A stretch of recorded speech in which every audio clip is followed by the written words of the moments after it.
Nigel field cuts through my neighborhood.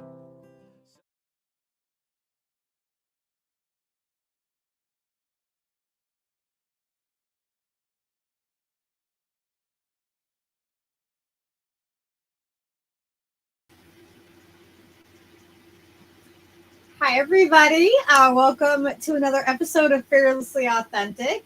I'm your host, Lucky, and we got Steve. Hello. The disembodied voice, Of reason. Oh, of reason. You added more to it. Thank you. It's complicated. We have an awesome guest here with us tonight. So let's bring you right up. There you are. Do you want to give our audience tell us a little bit about yourself and what we're going to talk about tonight? Lucky sounds tinny. What the hell? Are you there? Talk. Can you hear me now? Hello? Okay, can you hear me? I think you're Yeah, I can hear you now. Okay, I think my mic was weird. Okay. I don't know if anyone heard the intro. But hi, I'm Lucky, and we got Steve. Hello. Here I am. The guy in the background. So welcome to the show.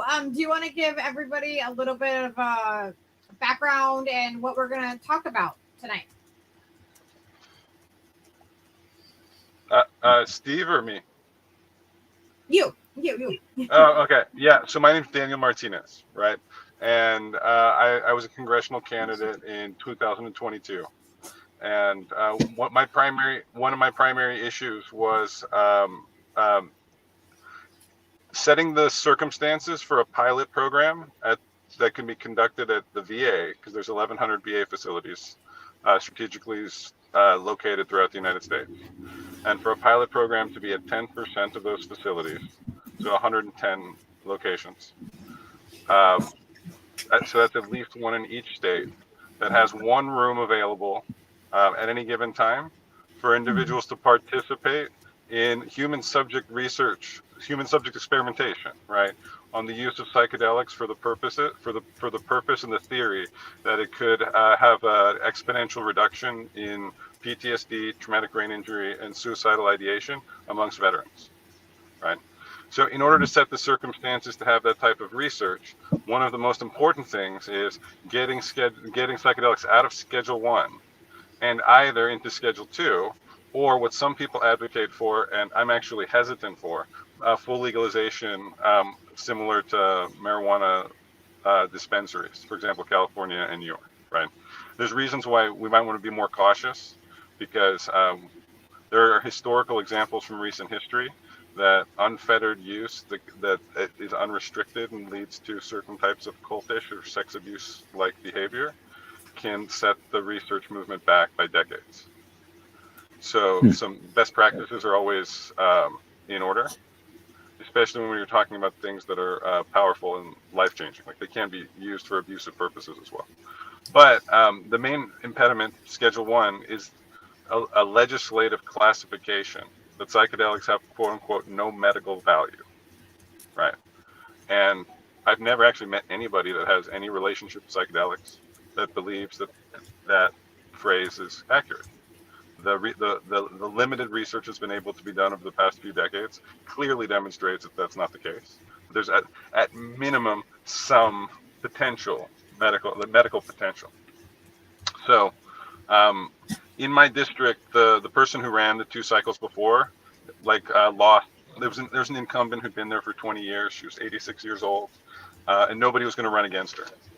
So I picked up a packet, switched my voter registration from Libertarian to Republican, was the opposite of the person in power, and then just collected signatures and got myself on the ballot and ended up a heads-up race in November. And this was one of the primary issues, so I just went around talking with people about this, whether they were from like the atheistic left or the Bible Belt, social conservative right.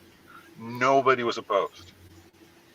If the research structured properly, ethically, that deals with consent issues and has voluntary participants where they understand the risk of harm, right? Like research done correctly, everybody's on board.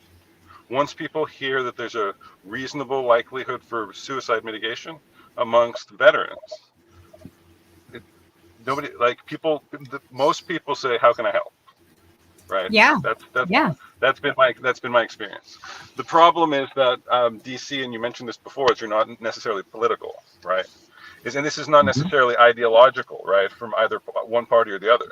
But DC is just bureaucratic and calcified, and Oh there's these yeah. rules that have been inherited since. Like this is why, like, it's not that I hate the lady who was there before, right? She's just 86. Like when she was born, Snow White was in the movie theaters. Penicillin hadn't been invented yet. A-bombs weren't really in people's consciousness, right? It was a completely different world. This research potential could quite literally cut the 22 a day suicide rate by an order of magnitude with almost zero toxicity profile. It's hard to believe that this isn't a no-brainer for people. Yeah, it's hard to believe that people haven't adopted this already and fully implemented it. You know what I mean? It's such a no-brainer to me as someone who's used it for years. And so that's actually why. Oh, I think your audio cut out. Or you hit the mute, maybe? I don't know. I don't know. Possibly. Might be muted and not know it. It doesn't say mute here. No. Nope. Internet can be wonky too, so Yeah. let's see. Once we get him back. Hello? Sorry? There you are. Okay. No, that was completely on my end. My apologies. Okay. But yeah, so that's why I really appreciate you guys giving me the opportunity to speak with you, because one of the things that I learned between last time and this time was it wasn't that the message didn't resonate with people. It's just that it's actually hard to get a message into the minds and households of 750,000 people. Like that task is not an easy task. And so like I have very little respect for both political parties and the way that they've chosen to exercise discretionary governmental authority over the past, say, 30 years, and foreign policy too. Like very shameful the whole way around. It's all trash. It's all trash. Super shameful across the board. Yep. Super shameful. Like I was a senior in high school when 9/11 happened, right? So that's part of like the collective trauma that's built into my head. So around that time, I started paying a lot of attention to foreign policy, just consuming like current events and just watching what we did in the Middle East, and then when we watched Somalia, Yemen, the chess moves that were played over 30 years that have landed us in the mess we're in Ukraine, right? It's like fully. That this began February 2022. Yeah, no. If they think that, then they're not paying attention, or they're willfully ignorant on the topic, because that's not when it started. And it's like I don't mind the general public not understanding that, right? Because this is fairly within the weed stuff. People have their lives and their kids and their jobs they got to focus on, right? But the people that are the ones that are playing this chess game, the ones that are playing a chess game against a nuclear power over what's fundamentally a naval base in Crimea, right? That's fundamentally what this is all about. Some people don't think that this is a nuclear. This is a risk of like a nuclear risk that's necessary to be taken. So, but anyway, that's a side tangent, right? Like my primary interest in doing this was is like what's the impediment to getting this research done correctly, right? Because and when I say research done correctly, I mean in an ideal situation you'd have the room in the VA, right? And this can be decked out in religious regalia or a first people's regalia, like depending on whoever's the practitioner that's going to be working in this, right? In an idealized study, right? There would be different sample groups, control groups that are compared against each other, and so the ayahuasqueros from the first peoples could come alongside some of the psychotherapists that are using MDMA or other individuals that are using psilocybin, and then we would have different experiments going to see what formula of what combination just renders the best results, right? One of the other factors that's necessary is after the treatment protocol, what system of support exists in the weeks afterwards. So in a minimal sense, we'd like to have brain scans collected before and after. But then we'd also like to have psychometric scales taken before and after with follow-ups.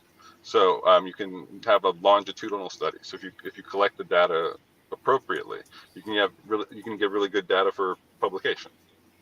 And the core of getting this type of research done when there's not an existing body of literature is that you submit the entire process to independent review oversight. And so they can check to make sure that you've provided all of the necessary information, that you've disclosed all the known harms, reasonably foreseeable harms, and that they're comfortable that the individuals have the capacity to consent and they're willing to take the risk with regards to the harms. And the reality is, if we open if we just remove these legislatively imposed barriers and allowed the research to get done ethically, it could probably get done within 18 months. And I'm talking to the scale of an FDA phase 3 study is 30,000 volunteers. Mm-hmm. But within the veteran community at large, 30,000 is not like in my congressional district alone, there's 40,000. Wow. And there's 435 congressional districts. Wow. It's a lot of fucking.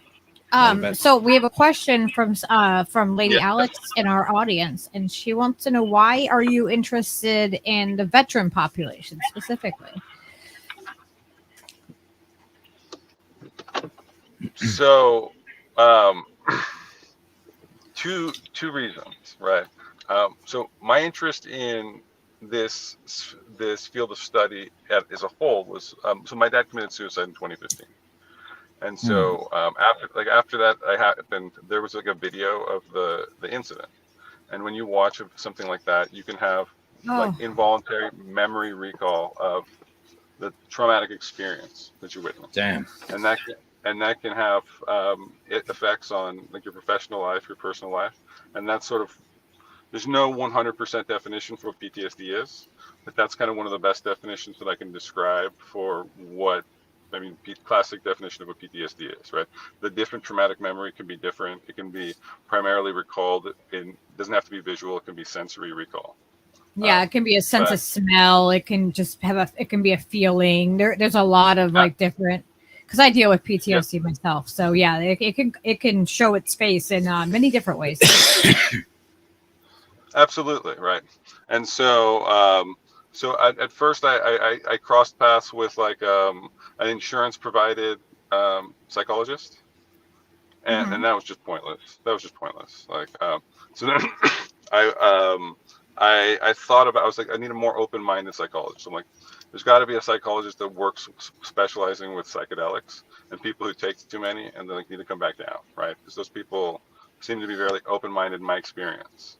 So I went on MAPS, had a website of integration specialists, and the therapist that I just happened to cross paths with, like the first thing she asked me was like what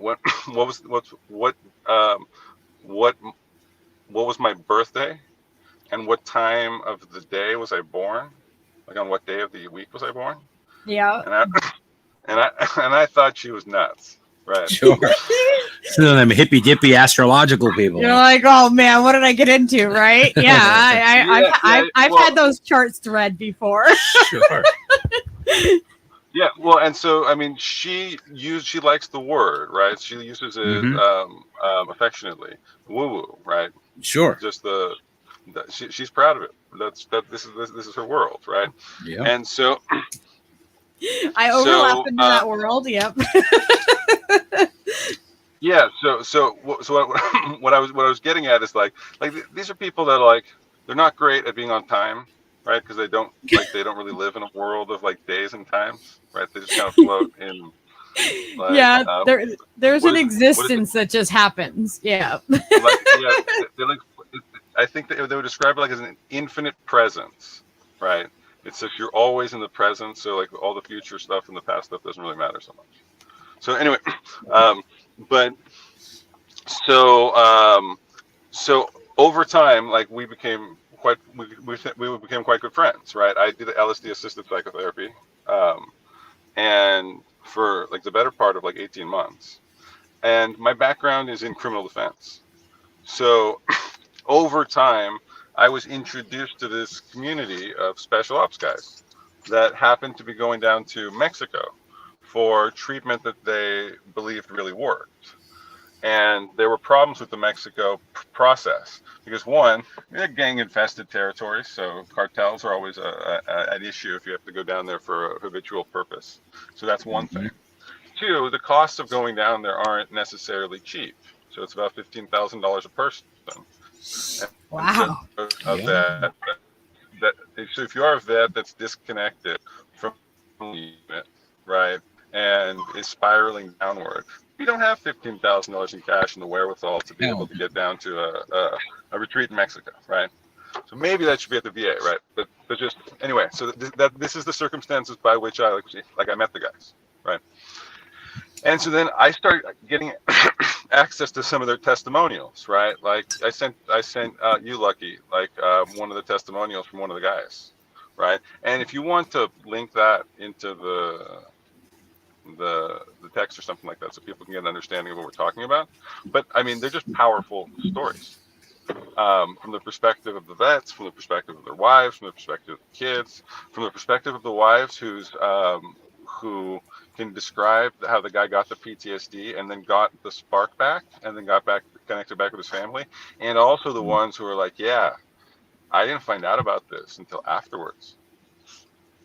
Yeah, right. And I was a military brat growing up, so like, you know, whereas I don't agree with a lot of the things that our government does and that the military directs these people to do, that I was brought up in the military as a military brat. So like, you know, I see, you know, the day in the day out of these families, and I was friends with these families, and so like to me, I'm like, you know, I see how they come back. I've seen it. I saw when we had Desert Storm. When that happened, I was living on a military base, Governor's Island in New York. So I saw them coming back, and I was a little girl with my little lemonade stand, giving them free lemonade and getting their autographs because they were my heroes. Yeah. And, you know, I was a really proud little girl, and I would put my hand on my heart, and, you know, as they lowered the flag and they played taps like on the island, like those are really like, those are memories that are really like instilled in me. And also I have like the, you know, the memory of our dumpsters all being clustered together because we were at war and we were in danger being on a military base and living that life.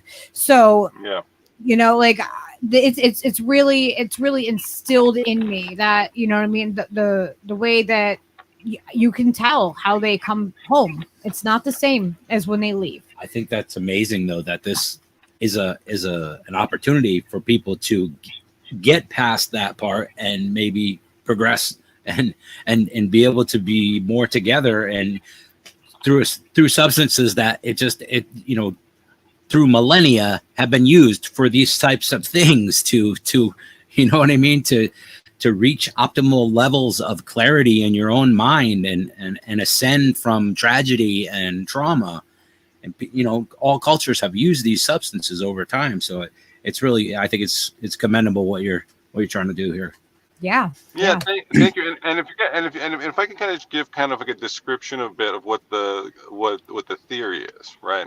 So if you put yourself in the minds of like, especially like a special operator, right? Like that standard military deployments are say 2 years. And with the amount of combat that you're actually going to see is very likely to be sub 1 week, right? For the average enlisted person. The average special ops deployment, my understanding, is closer to 30 to 90 days, like 90 days. And the amount of training that goes into it is far more disproportionate. And while they're there, you're talking like 5 to 6 days a week of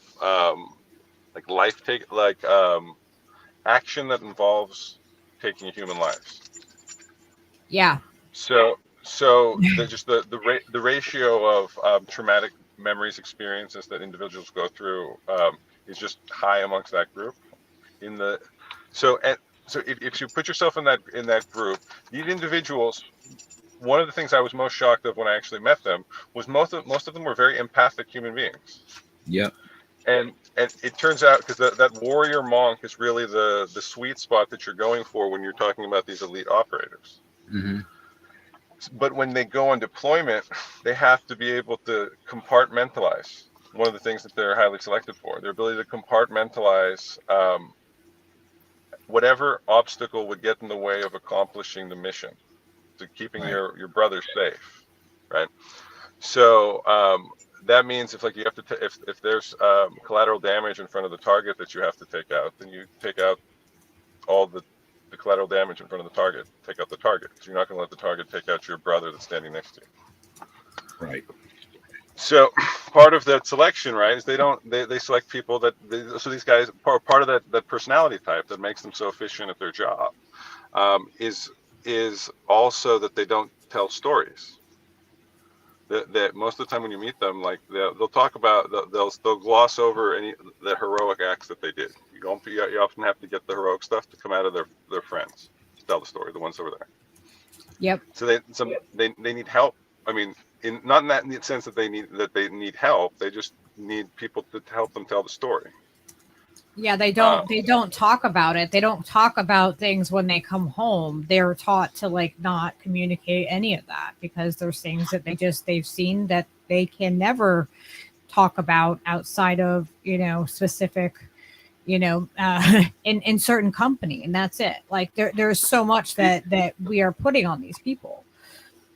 And so you're hinting at some things there, and let me see if I can try to untangle it a little bit, right? So there's absolutely a culture where before it was just like, you don't talk about it, right? It's like if anybody asks you how you are, you're fine, right? Because that's the only answer. I grew up in that. I grew up in that. Right. Like that was my upbringing. I was surrounded by that. So, so this is where I think part of it is informational, right? So if we can go back to that example that what I was just giving before, right? So you have a special operator that has to go into a mission where they have to clear out a building that's going to have like they're going to have 30 kills by the time it's over. But the mental state you have to be in before you go into there is you can't look at other human beings as like having an empathy. You have to be disconnected from the connections you have to other human beings. So when you're in that state of mind and you go through what the brain would consider traumatic, right? So what I mean by that is sensory overload, right? Something like your brain is a bunch of synapses, like a bunch of circuits, and too much information is flowing through there, like bombs that are going off like 20 feet from your location. The person that you went through training with and you've known for 8 years just died in front of you, right? These types of things. Yeah, like the people that have your back, like they're you know what I mean, like they are your family when you're there. When you are in the field, like that is your family away from home. Like you have to trust these people. Like oftentimes they're closer family than the families they have at home. Well, like, yeah, because they're spending years away from their family at times. Like with absolutely, yeah. With my stepdad, it was like he would go away for like 6 months at a time. But I mean, it was constant. It was a cycle of it, and you get used to it. You just get used to them just not being there, and it's a really weird thing. Yes. Okay. So if you stay with me on the story for just a little bit more longer, right?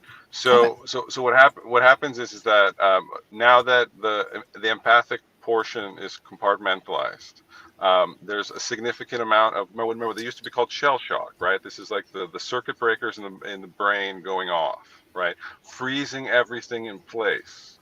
And with that, what I mean by that is freezing the empathic switch is stuck off in an off position.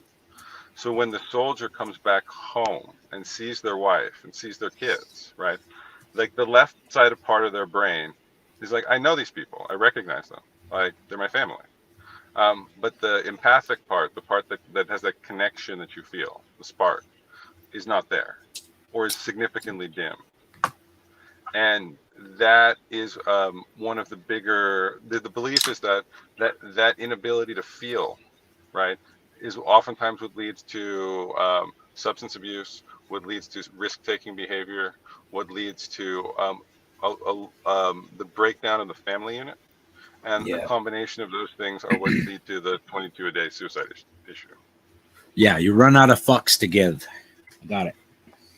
Yeah, but Yeah. the crazy thing about it is it turns out that with like one psychedelic dose, like full immersion dose, that Yep. switch gets turned back on. Yeah, And that's amazing. when that switch gets turned back on, I mean, you have to imagine that there's this whole flood of emotional, like subconscious stuff that they haven't dealt with because it's been compartmentalized for so long, right?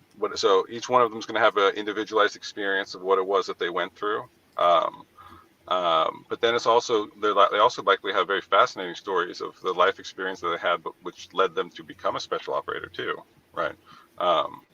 So there's a I find that there's a cathartic component to the storytelling. One of the SEALs that I work with, all veterans, he finds that it's helpful so again, if you think about how you only about 20% of your brain is active at any given time, just given the amount of average output, right? Like if there's a car accident and you have to slam on your brakes and everything gets slow because adrenaline's going through your body, right? Like you're gonna be using more of your brain, but then you're also gonna get tired fairly quickly, like later on that day, right? There's a trade-off for those types of things. Oh yeah. But on average, you use about 20% of your day, 20% of your brain. Artists and musicians use a different 20% of their brain than special operators that are focused on hunting and marksmanship, and there's different skill sets, right? So given the theory that when you have the circuit breakers go off, that the brain gets stuck in those certain types of patterns, one of the theories that they would like to test is that if you have the veterans paint, like in the morning, like whatever comes to mind, right, then you have them go through the psychedelic bloom, right, where 80% of the brain synapses are activated instead of just the 20%. And then you have them paint again afterwards, that when the cooling goes from like 80% back down to 20%, that you'll have a disproportionate activation in the artistic portions of the brain, the empathic portions of the brain that were underutilized before, and then less synaptic draw going to the areas that have the traumatic memories associated with them, which are the ones that so that it involves the processing of those ones too on the way out. So if that makes sense. Yeah, I think so. I mean, I know I'm an artist myself, and like definitely like when I feel like it, I call it like cleaning out the cobwebs when I do psychedelics. Like it feels like you're getting a brain reset. It feels like things flow different. It's a refreshing thing to do. It's cathartic. Yeah, A couple times a year, even it's been since. Geez, I think I was 15 the first time I tried LSD, and pretty much continuously every year, at least a couple times a year, it's like, oh, let's do some out, because it like does some kind of like when you used to defrag your computer when you had Windows 1, like it's similar to that. It's like, I just defragged my system, and now the synapses know where to go, and it's crazy. I use the disc defragmenter analogy all the time, quite a bit, because I mean, again, this is why I think the technology is so promising, right? Because imagine a stroke victim, right? Because a stroke victim, by definition, has some percentage of brain damage, right? So let's take one that has, say, 8% of brain damage, right? If you look at a brain scan of somebody who has 2 weeks of healing at an 8% brain damage, if the brain scan will show that in the areas immediately around the damaged portion of the brain, you'll see an increased flurry of activity in a specific wavelength as the brain tries to rewire an disk defragmenter, right? It's like these sectors are bad now. We have to try to use the information from the good sectors to rewire the bridge around the bad sectors, and then we can still function even though 8% of the underlying matter is no longer being used, because now Yeah. we've redirected the circuitry to the functional portions, right? I mean that potential is huge. Like if there's any chance that this stuff works in this capacity, right? Like you're talking about potentially helping homeless people like reintegrate off of the street.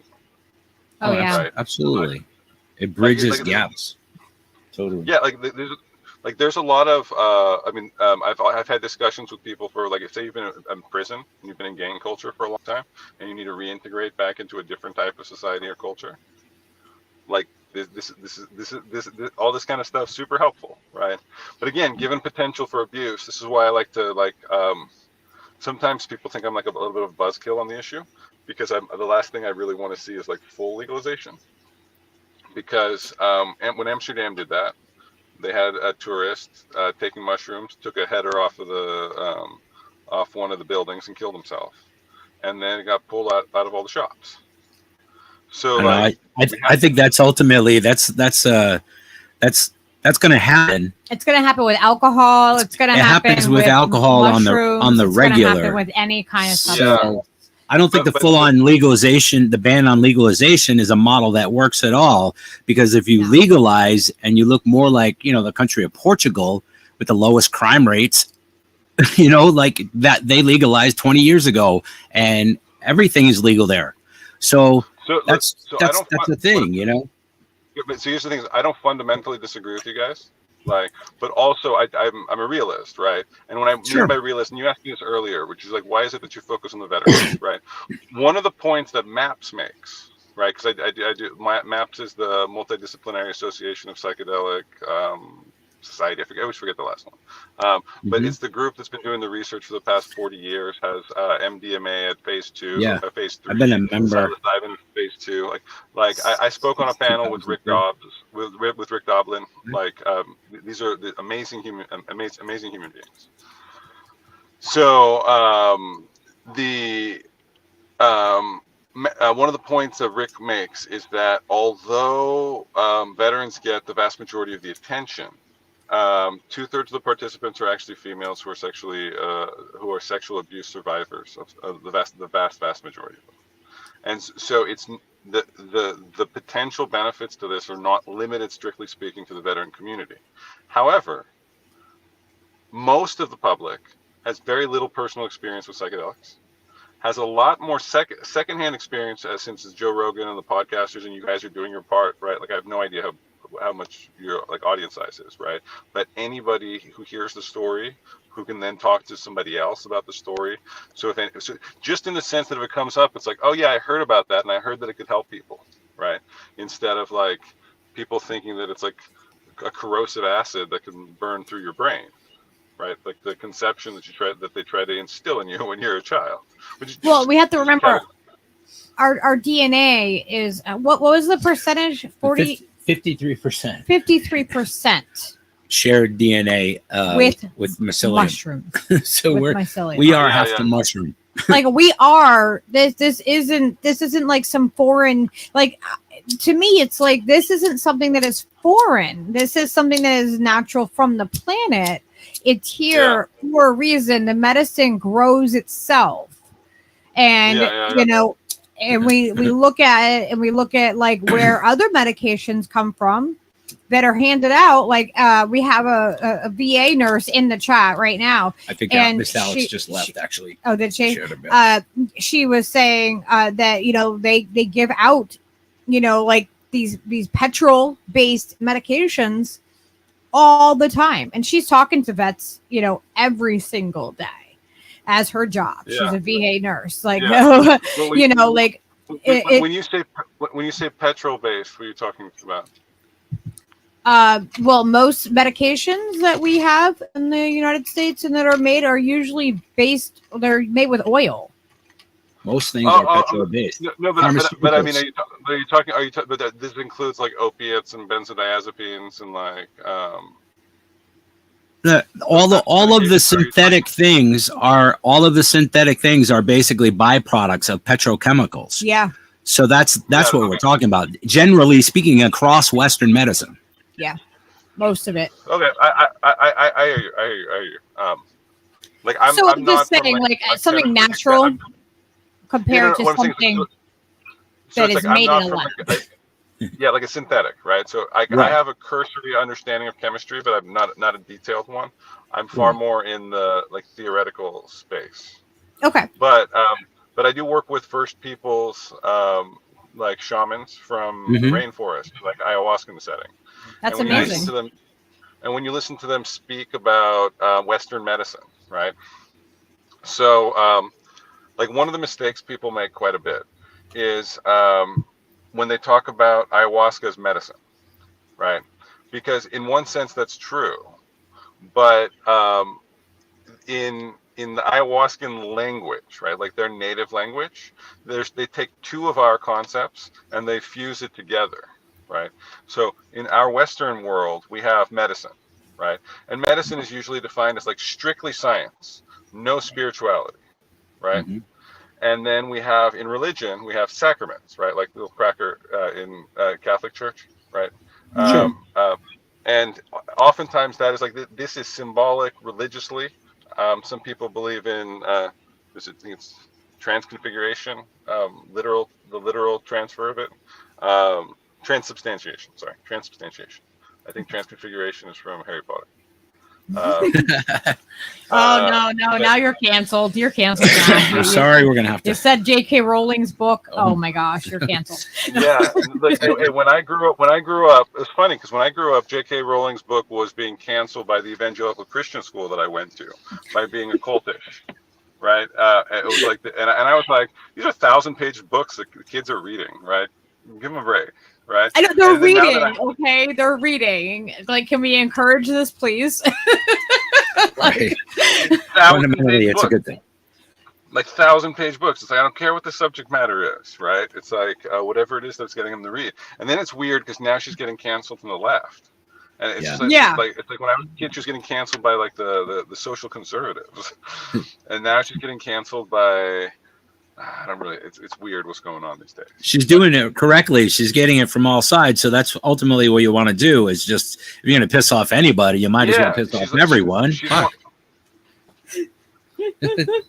Yeah. Well, and the other thing is, it's like I mean, she's got fuck you money, right? And she does now. That's for sure. Like, she totally has fuck you money. Yeah. Like she absolutely has that. She's like, I don't care. Whatever you want to say. Like, I don't care. I stand by what I say, and that's it. And I think that Lady takes Voldemort. courage. Yeah, well, and the other thing too is like, look, we need to get to a point where things are a bit more sane, right? Like again, when I was growing up, it's like one party wanted 20% tax rates, the other one wanted 40% tax rates. One party believed the government should do more stuff. The other party said it can't do more stuff because it's incompetent in doing anything, right? It's like those were the rough parameters of the debate, right? And now some people are saying it's like, okay, well, men can get pregnant, right? Yeah. And it's like, excuse me. Like when I was a kid, Kindergarten Cop had the little kid at the beginning that was like, boys have a penis, girls have a vagina. Like everybody. Yes, like, that would be canceled now. That would not be allowed. Well, and the funny thing is like I spent a lot of time with like these First People shamans from like the ayahuascan world, right? Like for them, every life is precious. Right. For them, you have the divine masculine, you have the divine feminine, you have the yin yang tension between the two because they communicate differently, but they also serve different purposes in life. Yeah. Like females are like portals for new life to enter the world, which is pretty fucking awesome. Right. Yeah. So, like, I mean, it's true. I mean, our bodies are really amazing. If you look at like I think people like take it for granted the system that our body is, right? Like just our entire freaking system. It's amazing. It's amazing how our brains work and how the entire system works together and does everything. Like it's self-sufficient. Like basically. It's literally like a miracle of nature, right? Like that's why I heard I saw it on Twitter like a couple months back. Somebody said it, and I thought it actually gave women full credit, right? It's like you guys are portals that can bring life into this world, right? That's the fundamental distinction. You might need us to type in a code, right? Yeah. But besides that little combination, right? That's it, right? This is not subject to debate. This is not subject to negotiation. And those tribes, they have it down. You know, like these tribes, they know, like they're like, yes, and there are certain tribes where they're like, you know, you could have more you could have, you know, an equal balance of the two. Like they're just like, it's very simple but very well thought out in these tribes. Like I think it's amazing. No, but because what I'm getting at is like in their world, right? Each individual person is unique, right? Mm-hmm. Each individual person, one, has a meat shield, right? And you're stuck with the meat shield that you got, right? That has limitations, right?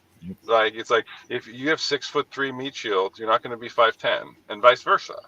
Like you can do some work with your muscle tone, right, and the skill sets that you learn. You've got a range that you can play with, but there's certain characteristics that are immutable, and you're just stuck with them, right? Yeah, and it should be that way. Like we should just embrace that instead of trying to change it.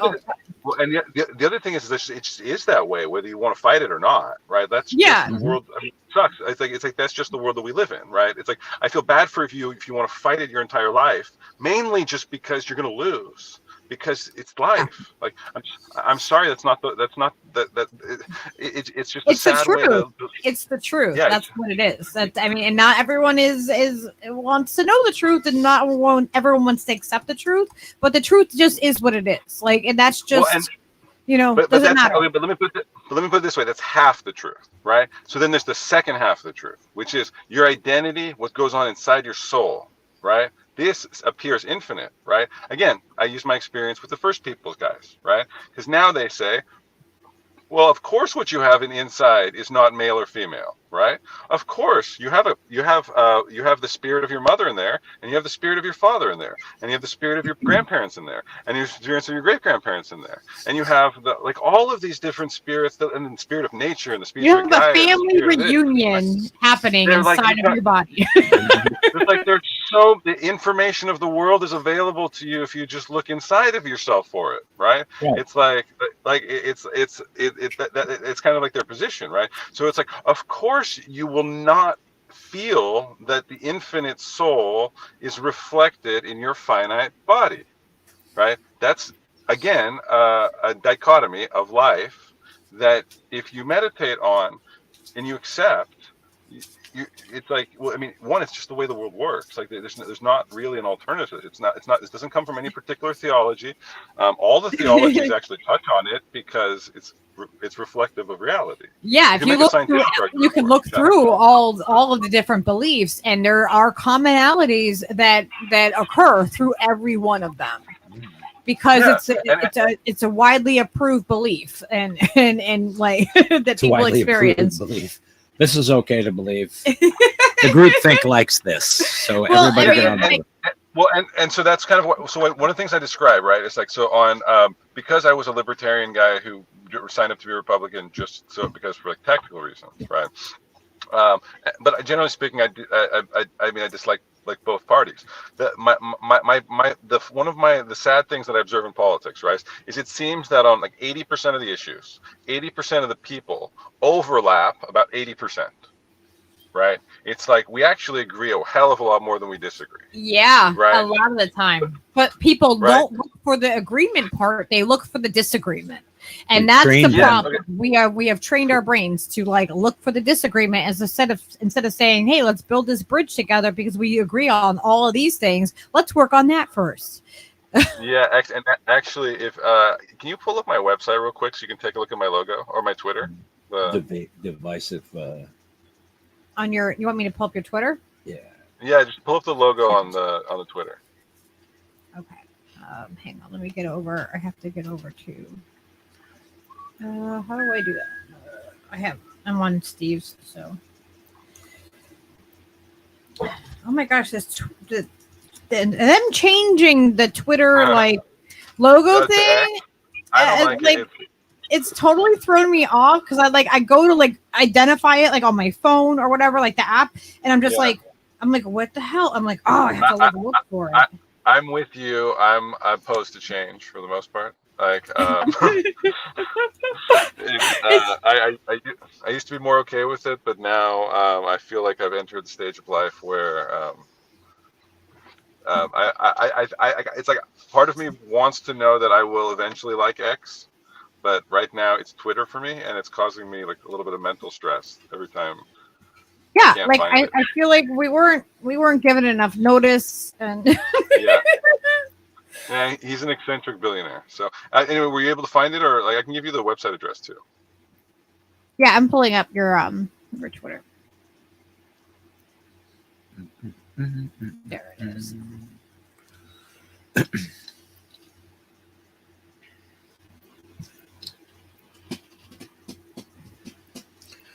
Farsex. Yeah, it's weird. The X thing is weird. I go to look on my phone and I'm like, I'm looking for the bird. What am I doing? Birds aren't real. Yeah. I know. And Elon texted up the other day. He said birds aren't real. And we talk about those people all the time because there's a group of people that think that birds aren't real. That's right. They're all droids. Yeah. Right, cool. Thanks for pulling it up. Right. So you see the logo, right? Like with it's got the red, the Venn diagram with the red circle and the blue circle and the American flag overlap. Right? Oh, yeah. Yep. So that's fundamentally what I was just describing before. It's like on almost every issue, right? There's a vast majority of overlap agreement, right? Like 80% overlap agreement. But then you have these activist nutters, like 10% on each side of the spectrum, right? And these psychopaths unwilling to change it. No, I mean, and these psychopaths have to just get removed, right? Like these people are not like nobody. The middle people, the average person doesn't have any interest in what these people want, right? These people are here. They're throughout the issues, right? Like it's not a singular issue, right? But throughout all of the issues, there are activists that want to have disproportionate influence by taking over gatekeeper positions, so they can maximize their own personal ideology, whatever it is. And if you ever see somebody like that, it's like, get out of government, you're exiled, just banned, whoever you are, right? It's a terrible it's a terrible personality trait because we have real fucking problems that need to be fixed. Like 500,000 homeless people, right?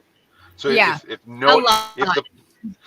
if the plan does not include 500,000 units of housing, right, then you're not taking it seriously. Right? Yeah. Where you're gonna put that housing, what the construction of the housing is gonna look like. Should it be barrack style housing at the outset, just because like that's what it takes to like provide mass amounts of help? But when you have situations where you have open air drug markets where people are passed out in the sun for 12 hours a day, and like you have sex crimes that are going on, trash, defecation, feces in the street. I mean, where do they expect people to sleep, and where do they expect them to go to the bathroom? You know what I mean? Like, if that was any of us that were just suddenly dumped out on the street, like they just expect to keep sweeping people and keep moving them. And then, I've worked a lot with the homeless community and the houseless community, and it's like, where do they expect people to go? It's absolutely insane. But so let me describe to you what I would suggest, right? So when I was backpacking through Europe, right, I stayed at these hostels, and some of these hostels were 10-foot by 10-foot rooms, right? I still wanted the one, like some of them were even like eight person to a room bunks, right? But the nicer ones in the hostel were like the 10-foot by 10-foot room with your own little bathroom on there, right? One of the floors is like a common eating area where you can get food 24 hours a day. Another floor is a recreation area, so you can actually have a place to hang out and do things, right? The building, one of the buildings I stayed in seemed very much like a hotel, right? In its operation. And it was roughly 8 stories high or 10 stories high, and it had, say, 10 rooms on each floor, right?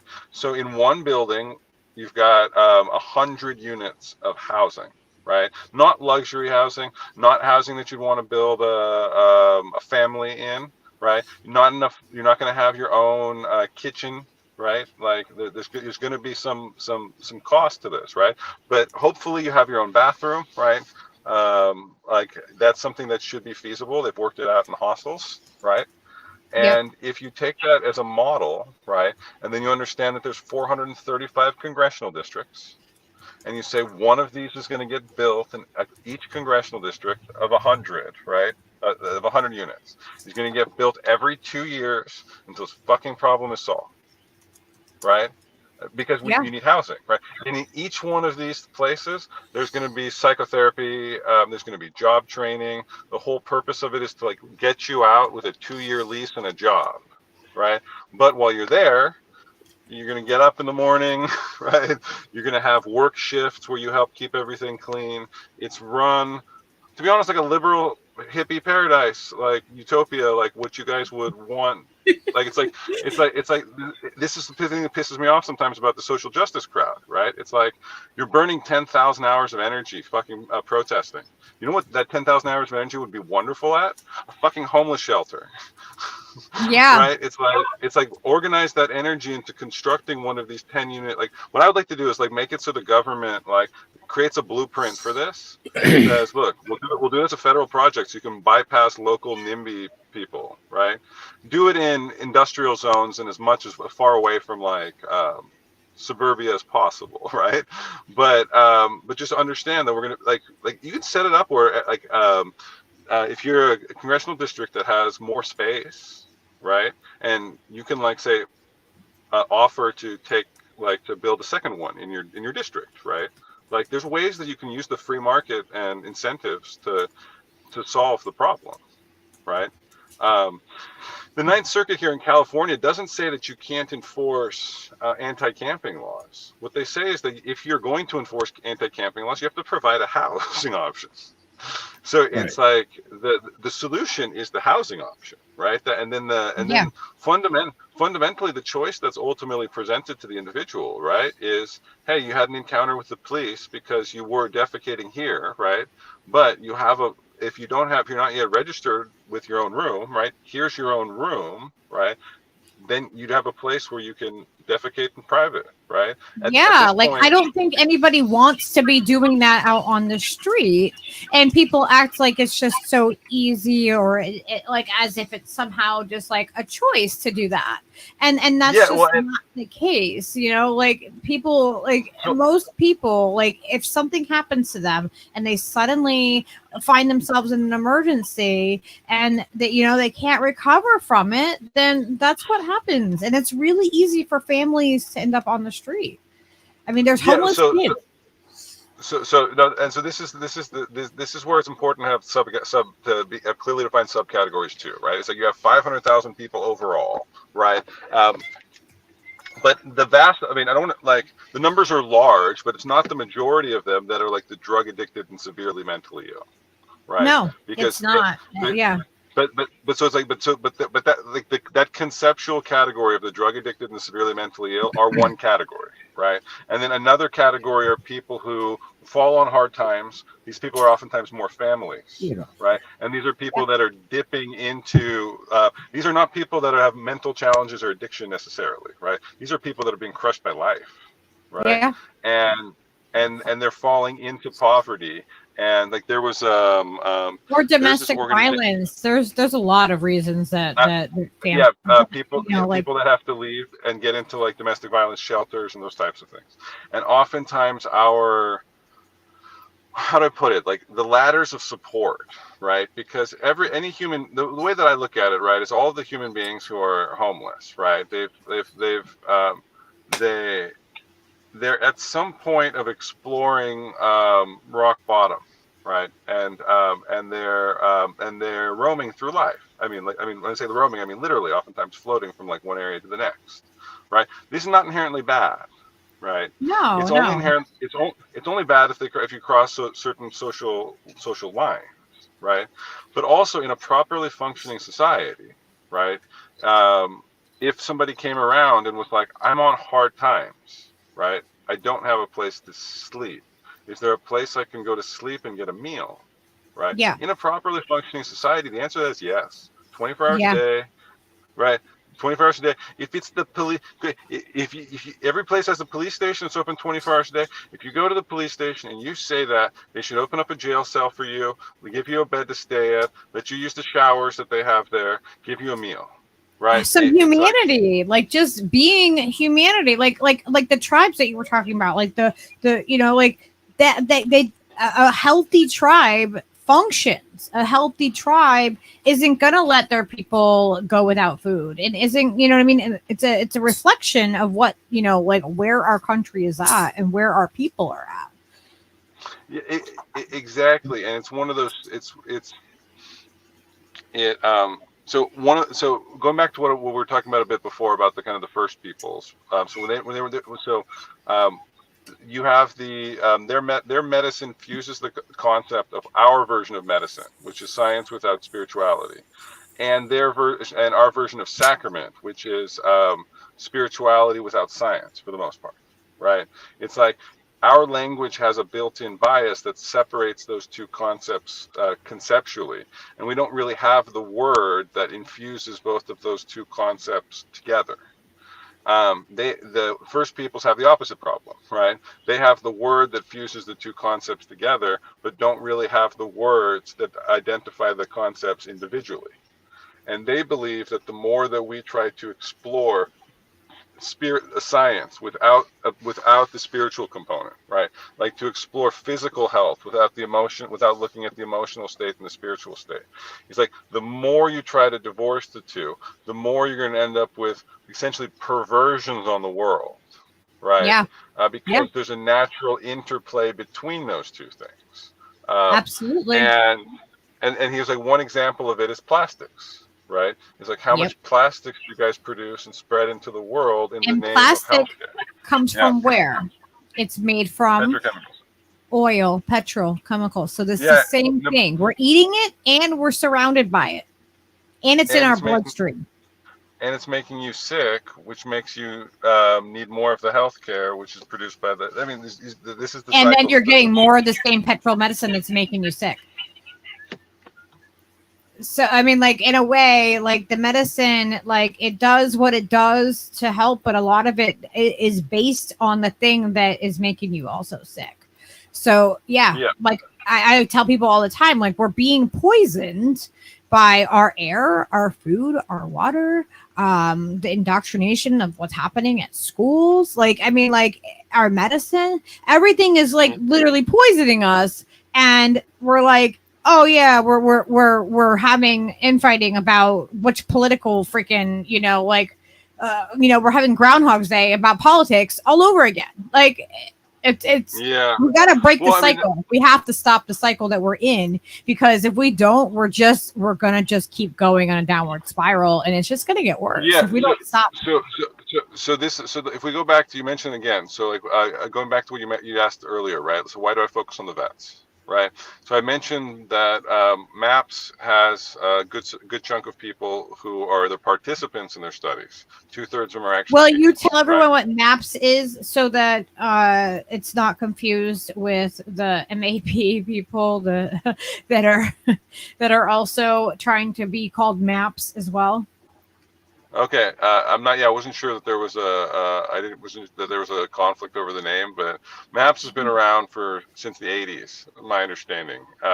That once the war on drugs really kicked in, these were a lot of the guys that were working in the labs back in the 70s, and saw the real research potential that this stuff could have, and so they just pushed hard at multiple levels in different states and different counties, and they were able to get their hands on like several kilos of like product that they were given permission to work with, because they were all taken from the same sample. So, but the research was very heavily suppressed is a strong word, but maybe not too strong, right? For decades. And so eventually they got MDMA into phase 3 trials, right? In classic government fashion, it cost $30,000 per dose. So per participant in the FDA phase 3 trial for MDMA. Very saddening when those numbers came out, because something like, if the street market value of something's $10, then you know that you can produce it for dollars. Making it $30,000 a dose with the amount of veterans that we have, you're talking about prohibitive costs and unnecessary costs. So there's these types of issues we have to get around like as well. So where's it getting at? Oh yeah, so MAPS is the organization that has been working for decades to get this research with Johns Hopkins University. Yes, perfect. Yeah, maps.org is where you guys can find more information. I just wanted to make sure I wasn't confused. And if you click up on top, just real quick, if you click on our research, just letting you know I wasn't going to have you go any further than that, but it just shows you the different research that they have on different substances and which partnerships they have with which universities around the world. Like it's like University of Switzerland, University like Johns Hopkins University. This is not something that's relegated to just, I mean, for lack of a better term, like kooks working out of their own lab or out of some small university. Like there's serious science being conducted in this field, and as we were saying, like changing minds since 1986. Like these guys have been at it for quite some time. The problem was that the first time I went to psychedelic conference must have been 2018. I love the guys at MAPS. I love the researchers at MAPS. They're wonderful human beings, right? But they're not politicians. Like they believe that if they do good research, that the laws will reflect the good research that they've done. And I wish that were true. That has nothing. That's just not how the government works at all. Like there's a reason why psychedelics are Schedule 1. And if you want to get psychedelics out of Schedule 1, what the work that they do at MAPS is necessary, 100%. Without the work that they've done, you cannot make the argument. However, you also have to twist some balls along the way, because I'm sure. Yeah. Because this is not something that's going, like, the problem is psilocybin is not patentable. Yep. Like, so the question is, there's kind of a race going on, right? Like, who's going to deliver the first patentable delivery method, right? Because until that protocol is in place, where you can be charging $1,000 for a microdose, right? Until that protocol is in place, really want. They're never going to be able to contain it, and that's the thing. There's people growing and doing and getting psychedelics. Like, I mean, like when you talk about mushrooms, they're growing them in their home. Right I mean, now. like you can sell people buy the actual spores. It's not illegal to have the spores. Yeah. It's illegal once you like grow them, and it depends on the state you're in, because some of them, as long as you don't dry them and try to do anything, they are legal. So also keep in mind, my background's criminal defense work, right? So I have a client right now who is from this religious space where psychedelics are their sacrament, who purchased some product from some sacrament for his church from Colombia, and it got interdicted by DHS, and SWAT team raided their house, and he's facing charges for possession with intention to distribute, even though the only people that he was going to distribute were members of his own church. Yeah, that's sucky. It's ridiculous. It's like, this is a natural material. Like it grows in nature. There should not be any criminality with something that naturally grows. That would be like if we found out tomato plants cured cancer, and you just had to do something specific with the plant, and then they were suddenly like, oh yeah, you can't have that anymore. You know, like it's just not. It's not okay. We should have that because freedom. Of the need to make a patentable thing, because this will replace nature so much that will affect the big pharma companies that have a stranglehold. Okay, but so let me talk about kind of different things, right? I want to unpack some of the stuff, right? So it's like, I take it for a given the kind of like the current economic map that we're given, right? So it's like the current map says that if the government has a role to play in regulating the statements made by licensed medical physicians, right? Like that's the world we live in. right? Yeah. The government has a role to play in the regulation of interstate commerce, right? Like this is just something that like is part of our system, right? Big time. However, in the role of like spirituality, right? Say like first persons ayahuascan churches, the amount the government can intervene is limited even in this moment in time, right? So when you're making the arguments that the government shouldn't intervene because it's plants, right? Um, technically, I'm not saying that they should, right? I'm just saying technically they can, right? And because I advise people all the time there are certain things you can get away with right now, right? If you have sincerely held religious beliefs around this. But there's also certain things that even though you believe that you should be able to do this, clearly would land you in federal prison because the people with the pointy sticks in our society disagree with that, and the judges would back them up on their interpretation as opposed to your interpretation, right? Like there's a great scene in Blow where like during his sentencing Johnny Depp started talking about, he's like, all I really did was transport a bunch of plants across some imaginary lines, like da da da da, right?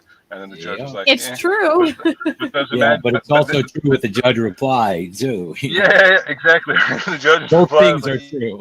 yeah, but those plans were Schedule 1 like narcotics, and that line Yes. was the United States-Mexico border. So, yeah. So like, yeah, that's a classic scene though that totally came right back to my head, like him quoting Dylan and stuff. Like, it ain't me, babe. You know. Oh, Yeah, and look, if you're interested on like you find this like the interplay between religious freedom, right, and legitimate governmental interests, right, because those are two like ancient like American core values, right? There's on Netflix there's a special called Wild Wild Country about when the Rajneeshi moved into, I believe it was Oregon. Sometimes I get the we state watched wrong. that.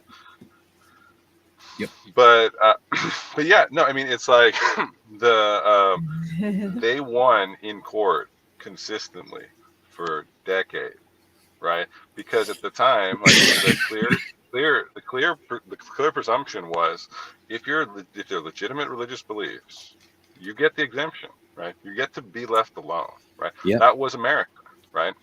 However, after the Rajneeshi, the Supreme Court and the federal government, and this was Scalia, this was a conservative Supreme Court, right? Started to be like, let's water down religious protections, because at the end of the day, like push comes to shove, the United States is sovereign, right?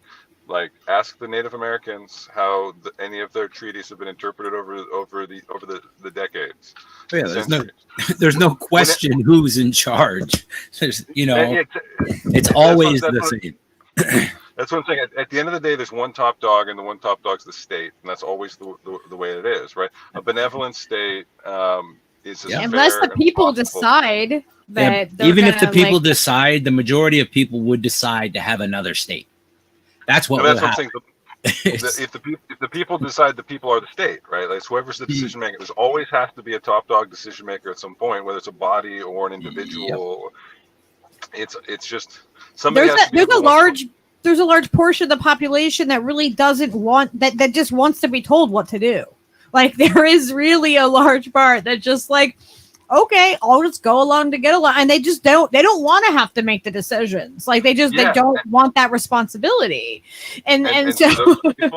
But what I'm getting at is like for those people, cool, plug in, tune out, do your jam, right? It's just like, but right, leave me alone, right? That's the thing. It's like, but leave me alone, and also leave these other people alone, right? And this is where when I come down to like say this is where I want some consistency, right? So if it's remotely acceptable, right, to have pharmacological or surgical interventions, right, for psychological maladies, right, meaning like you feel because there's a mismatch between your body and your soul that you have suicidal tendencies, and you think that this pharmacological or surgical intervention will benefit, right, and we're going to allow this type of treatment, right? I call experimental treatment, right? Because I think it should be done subject to oversight with an independent review board, and then have brain scans done before. I think most people would digest it the easiest that way. If there was all that bureaucracy and all that, like, to prove it to them, they would feel more comfortable with it. And in the general public, you're not gonna look at people that have been taking psychedelics for more of their life than less of their life, and you know what I mean. Like, you don't have to convince us; we're already doing it. So the people that we do need to convince, yes, they're gonna want that. No, but that's what I'm saying, right? Is it's like when I'm talking to the diehard true believers, it's like, look, I get that you guys have seen what all the full potential is, right? But also, well, you guys have to keep in mind, the people that actually understand, we're sub 5% of the population here, right? Plato's allegory of the cave, right, was everybody's chained up, right, staring at the shadows on the wall, right? You get out, right? You wander outside, you see how amazing the world is. You see how everything's real, like you see the stuff that's causing the shadows, right? You go back to everybody else, they're still chained on the wall, right? Like, they're still chained. You go to talk to them, right, and tell them all about the real story, right? Plato talks about what's more likely. They're going to welcome you and be so happy that you shared all this information with them, or they're going to kill you for saying, hey, we don't understand what you're saying. You sound fucking nuts. And if everything you're saying is true, then we've been living a lie, right? So we can't comprehend that, right? Because we're going to murder you. Because at that point, people have to make a decision. When you have all of the information, you have to make a decision now whether you can sit with that or if you're going to do something about it. And so that's why people would rather stick their head in the sand, and they would rather not know, because it's easier to do that. It's easier to be like, yeah, no, I don't want to hear it, la, la, la, than actually go, oh, really? It's that fucked up? Like, I have to do something to change this now. Like, once you have that information, it's like you have to either act on it or you have to, like, what are you going to do? You're going to sit there and just know it and not say anything? Okay, so it's funny that you phrase it that way, right? This is really helpful. I super appreciate this, right? Because honestly, what happens is, right? So I meet these special ops guys, right? Like, they invite me into their circle. They're like, this is what we find works with them. They have the art component, the sharing circle component. Like, I'm in their brotherhood, right? So it's like I lost a parental figure, but I picked up a couple parental figures, right? It's like it's really awesome, right? Universe is cool. Yeah, no, I'm like, these guys are great, right? And then I'm like, so what is it that you guys need? And they're like, we need help being able to set up a church for some of these guys and doing it legally here, and having somebody who's criminal defense background has got our back. And I'm like, well, fuck, I'd love to do that. That sounds awesome, right? First off, right? I'm like, first off, that sounds really cool and awesome. I'd like to do that. Second of all, why the fuck aren't you guys doing this at the VA? Like, honestly, that was my honest question, right? I'm like, why the fuck isn't this happening at the VA? I just don't comprehend this in my brain, right? Because it seems like they spent millions of dollars training you guys, tens of millions of dollars training you. Isn't it crazy? Get some return on their investment. Holy. I'm like, even if you're a cynical, like, warmongery asshole, right? Who's like, get me my guys out of like the hospitals and on the front lines, right? It's like, even if you're a dick about it, right? It's like, why would you just flush them down the toilet? I don't understand it. It doesn't make any sense to me. It really doesn't. It's heartbreaking. And exactly, and it's heartbreaking. It's like, how many of the guys end up homeless, or the families that get destroyed, or oh my God. People know that the divorce rate's high, but it's not like something that anyway, right? So it's like you're the brat, so you understand it. You understand it.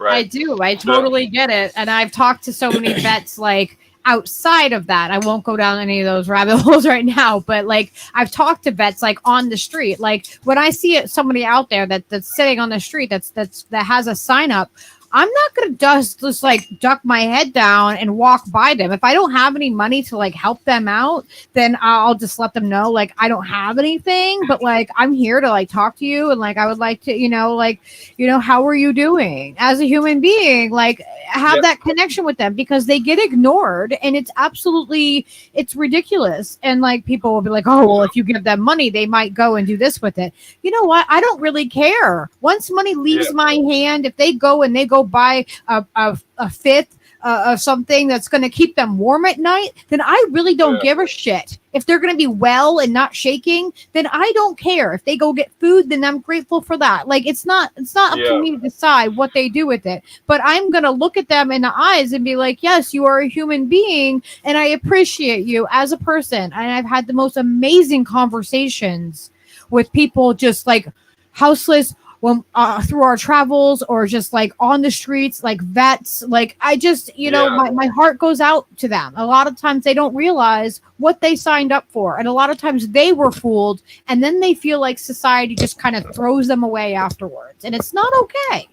Look, no, I mean, I hear you on this. So I'm the guy that talks to homeless people as well. Like, right? Like, I was talking to this 72-year-old guy, Brian, yesterday. Turns out he was a Vietnam vet, right? And he was like, a quote from him was, "I haven't talked about this in 50 years," right? Wow. But, and it's like that's what I'm saying, is it's like, I met my wife at Burning Man, right? It's like, I'm not like, I ran as a Republican because I kind of think the Democrats have lost their mind on like a whole host of issues. They all have. And what I'm getting is, and the Democrat and the incumbent was a Democrat who's 86 years old, right? So it's like, I'm not running. We do live in a two-party world, right? So it's like, if you're going to challenge the incumbent, your chances are higher from the other party. Right. So, there's just statistics that go along. You know what I mean? Like, you can look at it, and if you have any objective, you know what I mean? Like, you can figure it out. And also my thought process was like, look, I'm going to go to all the conservative people, right, and say, look, this is California. We have a referendum process. The referendum process allows them to draw the line on abortion, and the people spoke on that. So I'm not going to push that issue. I'm going to defend Californians' right to set the line for themselves, right? Don't ask me to set the line. California has a process where they can set it for themselves. If you have a problem with it, you can talk to them, right? I mean, it kind of like takes that issue and you kind of like just put it to the side. Like, this is already being handled, so like, we don't need to. We already have an agreement on this. Exactly, and it's not, and it's one of those things where it's like, look, there's a process, but mine's not mine. Mine's the federal process, right? The vet stuff is actually my issue, right? That's a very federal issue, right? And so on this one, when I talk to, it's like I talk to the older people from the GOP, conservative people, believe that weed's a gateway drug to the hard stuff, right? These aren't people who drink, right? People go to church every Sunday, right? When I start talking to them about the broken families, the suicide rates, they're in tears by the end of it. Like, when I tell them that there's a medically available protocol with zero toxicity, like low addiction risk, and I share some testimonials of the reforms that these guys go through, they're like, this sounds like a miracle from God, right?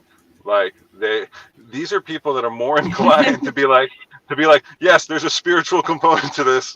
Like, we get it. Like, the Lord works in mysterious ways, right? Don't deprive people of something like this. Why would you keep this out of, like, it's like, because because it does open their minds, right? Because it is a spiritual thing.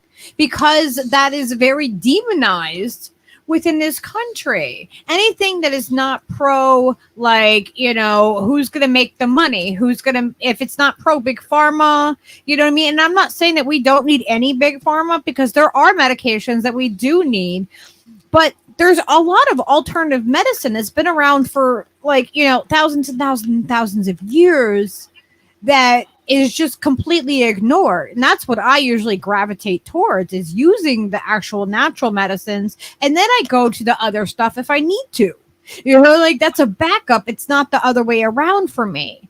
I think that's how it's backwards in this country, is that a lot of people go to the pharma meds before they go through the natural meds first.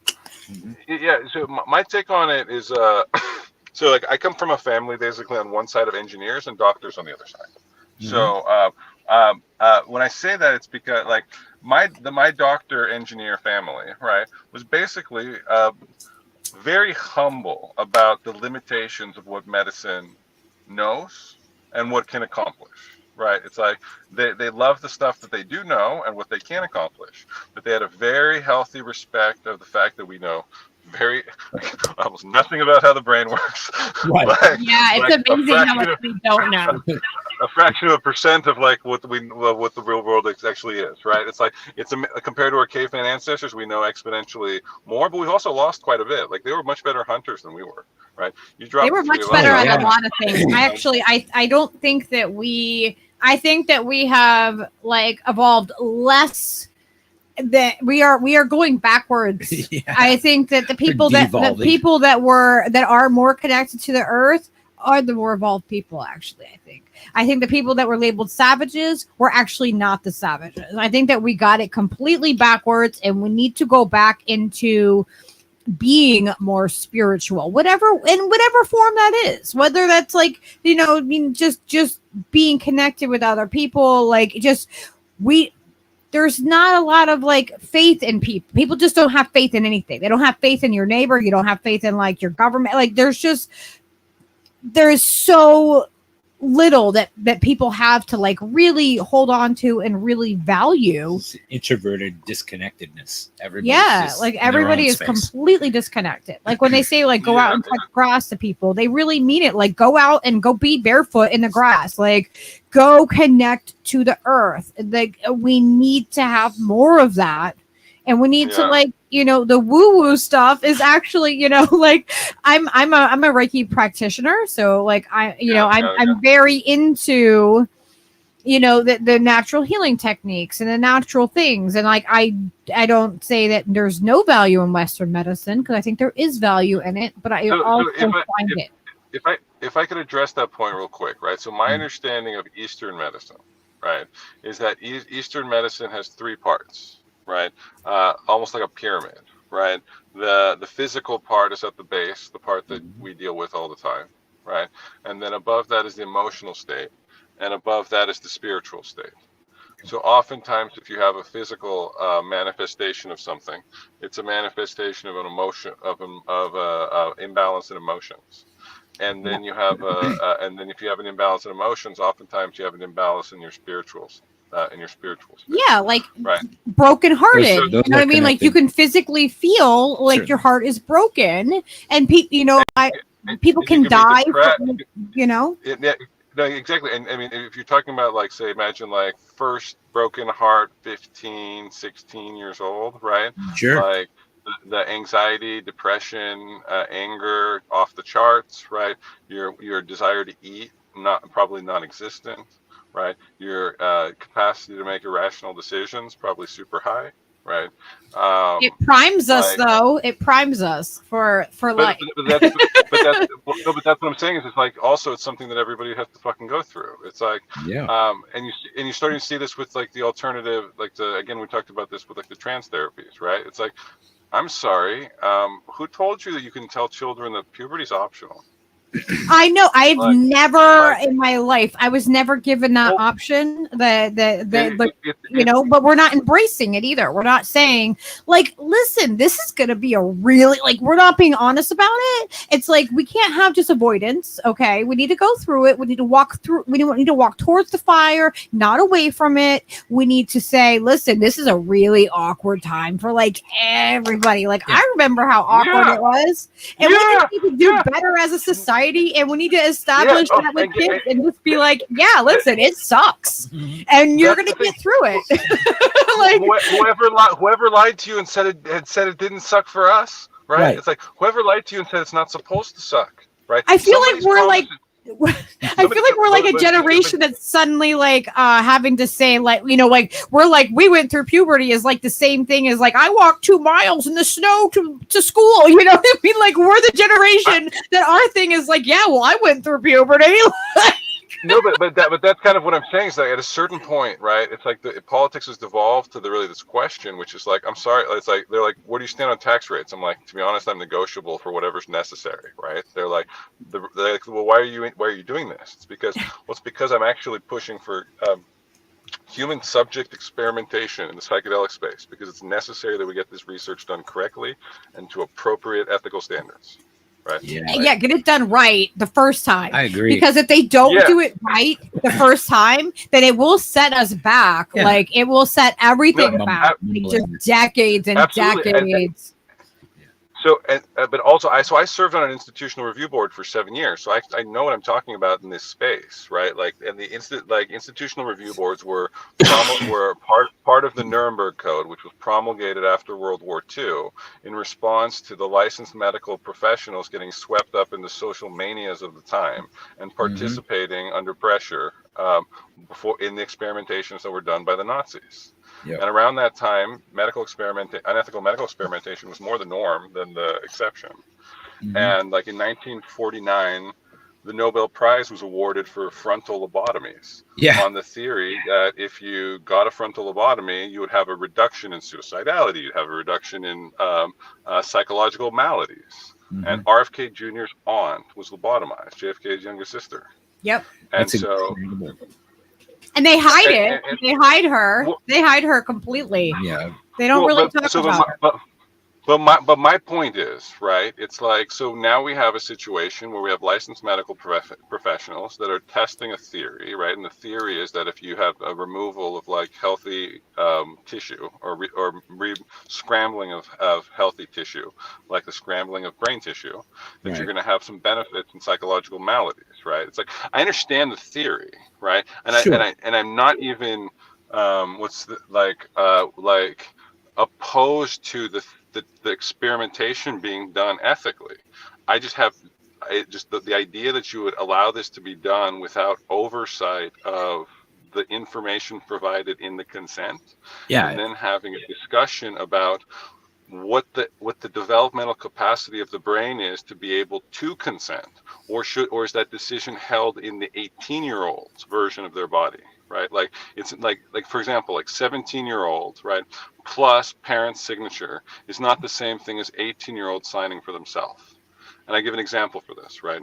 So take the case of pornography, right? You have a 17-year-old that says, I want to, or even an 18-year-old that says, I want to do a career in porn. Right. On their 18th birthday, they're deemed to be an adult. They can decide for themselves. Good decision, bad decision, it's up to them. Right. However, if they're 17, it's their 17th birthday, and they want to get this done, and there's a company that wants to work with them, and their parents are on board, and their parents sign the contracts, and the parents facilitate this with another adult male or a group of adult males, right? And then the parents go to jail with all the other adult males, and nobody cares that the child wanted to participate with this, and the parents signed off on it. It just wasn't considered an appropriate decision for a child to make. Yep. So it's like, these are the baselines that we were working with before, is that there are certain things that the 18-year-old gets to decide for themselves, and it doesn't really matter if the parents want to go along with it. Right. It's the 18-year-old that gets to decide. These are patient protection protocols that we installed for a very good reason. And when they were disregarded, like in the Tuskegee syphilis experiments that ended in 1972, right? Like, most of our parents were probably born before 1972. Yeah. Yeah. And the Tuskegee experiments were still going on, and they didn't, and they specifically said the Nuremberg Code doesn't apply because the people are mentally retarded. It's absolutely, it's disgusting. It's disgusting, and it's really hideous disgusting in that the same speaking way. up against the gender ideology, I get called a Nazi all the time. If I'm not called ridiculous. a Nazi and a bigot and a transphobe like 3 times a day on Twitter, then I'm I'm slacking. You know what I mean? I know I'm slacking because it's that's ridiculous. What I'm getting at, right? It's like I get called Nazi, right? And I'm like, you do realize that the protocols that I'm talking about were promulgated because there was a significant body of psychological research that was developed after World War II that was trying to understand under what circumstances would normal people from normal societies, right? Because there was a theory at the time that the German people were uniquely susceptible to becoming Nazis. And so they did the Milgram experiments, right? Those were the ones, I think they were Stanford Milgram experiments, where they got participants that believed they were randomly assigned to either answer questions or to ask questions. In reality, everybody was assigned to be askers, and nobody was really answering. The answering was a recording device. But the askers were under the impression that every time they were instructed to give an electric shock to the participant every time they answered the question incorrectly. And then they were supposed to increase the electric shocks every time they got it wrong. And then eventually the person on the other side would start complaining of a heart attack, and then eventually would go silent. And then the exercise was to see how high they could get participation rate for random strangers to be able to give an electric shock up until the point where the individual believes that they're killing the person. Turns out you can get that number as high as 91% if the person that's asking them, that's encouraging them to give orders, is like, they tested it out with different variables. Like, is the person wearing a suit? Is the person wearing a white jacket? Is the doctor involved, right? Wearing a white jacket. Is the doctor involved wearing a stethoscope? Does the doctor have a clipboard, right? And what they found is if the doctor has all those things, then the participation rate goes up. But if you really want to get their participation rate up, you allow the participant to also have a uniform, right? You give them a white coat and you give them a stethoscope, like equipment, and then you give them a clipboard, and that's when you can get the participation up to like 91%. So, like, a lot of the people who are talking about this stuff, like, they're talking out of their ass, right? It's like the concept of gender affirmation, like a medical license. We should be affirming we should be affirming the sex, the biological sex that each individual person is. That's what we should be affirming, not affirming them as something else. That's the thing is that licensed medical professionals are not in the business of affirming anything, actually, right? It's like, what happens is you go to them and you're like, I present with these symptoms, right? The person says, based off my objectivity, right, I've done this analysis of you, and I think this is what the situation is, right? And it's like, how this person feels about their penis, right, not really relevant, right? It's like, if the doctor's doing an analysis and it's like, oh, look, there's a penis here, right? That's going to be part of the analysis. Like the interjection of the metaphysical soul exploration into the experience, right, isn't necessarily isn't going to produce better medical outcomes. Like there's some element of this that, like, this is why I think the institutional review board oversight is necessary, because you have to know informed consent, truly informed consent, right? Is that if it is experimental, you know that, right? It's like, what are the limitations of it? You better know that if you're XX before, you're going to be XX afterwards. Right. If somebody's reasonable. Telling you, I mean, they've lied to people. They've just completely flat out lied to them. But that's what I'm saying, is that then it's not informed consent. If it's not informed consent, you're talking human subject experimentation that's done in a standard below the Nuremberg Code. I mean, we're talking about legally definable crimes against humanity here. Like, this is not territory we should be even close to, right? No. This is the flaw with the affirmation, right? It's that the problem with, like, so I'm a defense attorney, right? So people ask me all the time, right? They're like, what should I do? Should I take the deal or not take the deal, right?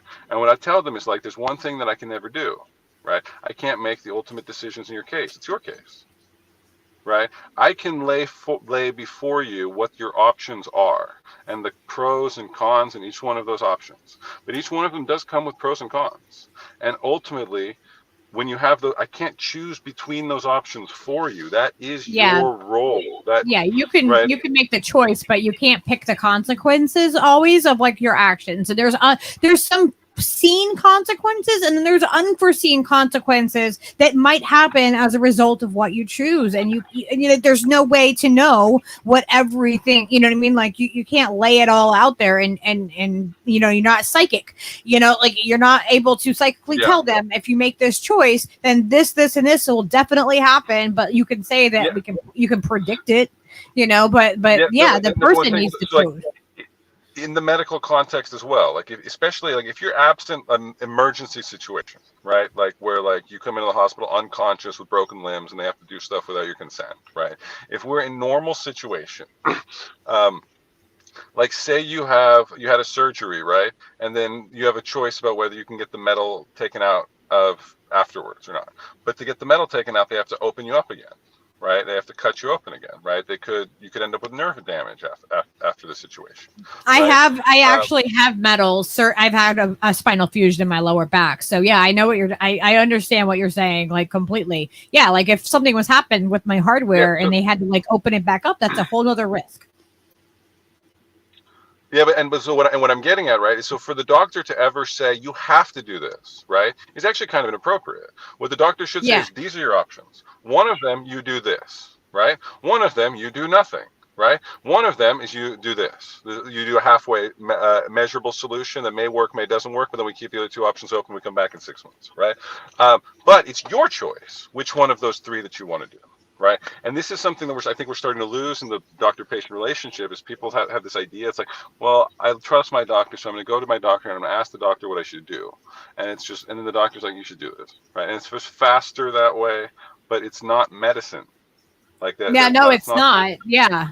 Like if the doctor told me like I had to have the surgery when I needed it, then like, you know, I didn't have the choice. I needed the surgery for like 7 years, but I had to put it off. I went through a pregnancy with my daughter and eventually was able to have the surgery. But in the you know, the domestic violence situation that I was in, I wasn't able to have it until I left that situation. But if the doctor had told me like you have to do this, like, you know, it would have put me in a completely, you know, in harm's way. And even more harm, and I wouldn't have been able to, you know, to recover from it the same way that I was able to. So, like, yeah, I get what you're saying. I mean, that's kind of what like. So there's the business of law, right? I'm sorry. There's the business law of law, and there's the practice of law, right? There's the business of medicine, and there's the practice of medicine. Right?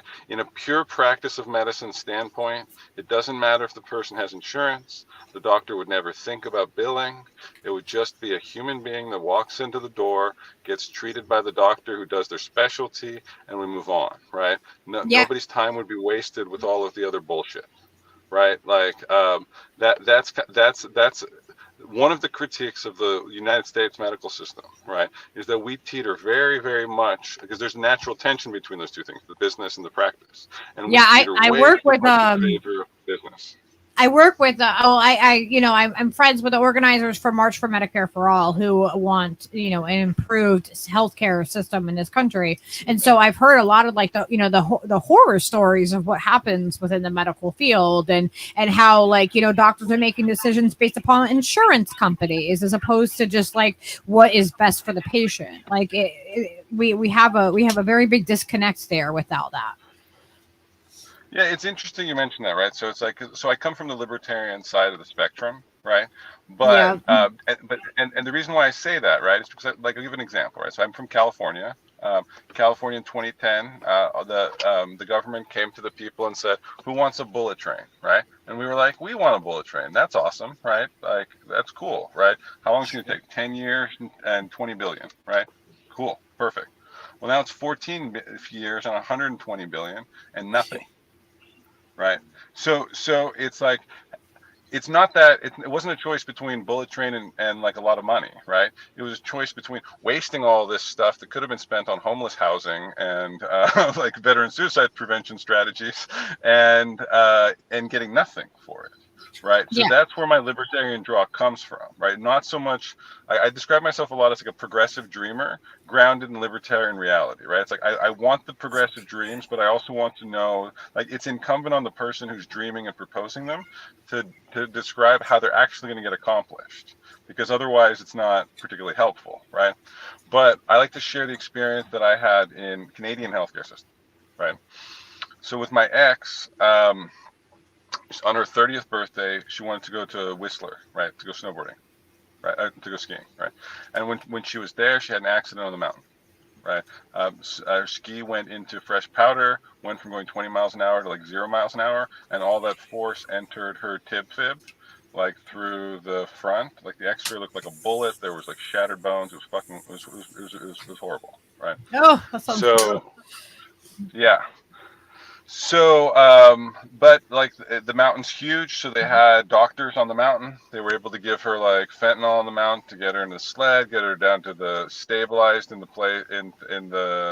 the medical lodge down below, and then she got transferred down to Vancouver, I believe it was, for the main hospital. Anyway, so like the care was amazing, taken care of from the point where she was in the hospital to the point she was in the operating table. Like the care was covered top notch. So I had a chance to speak with some of the doctors there, right, the surgeons, right.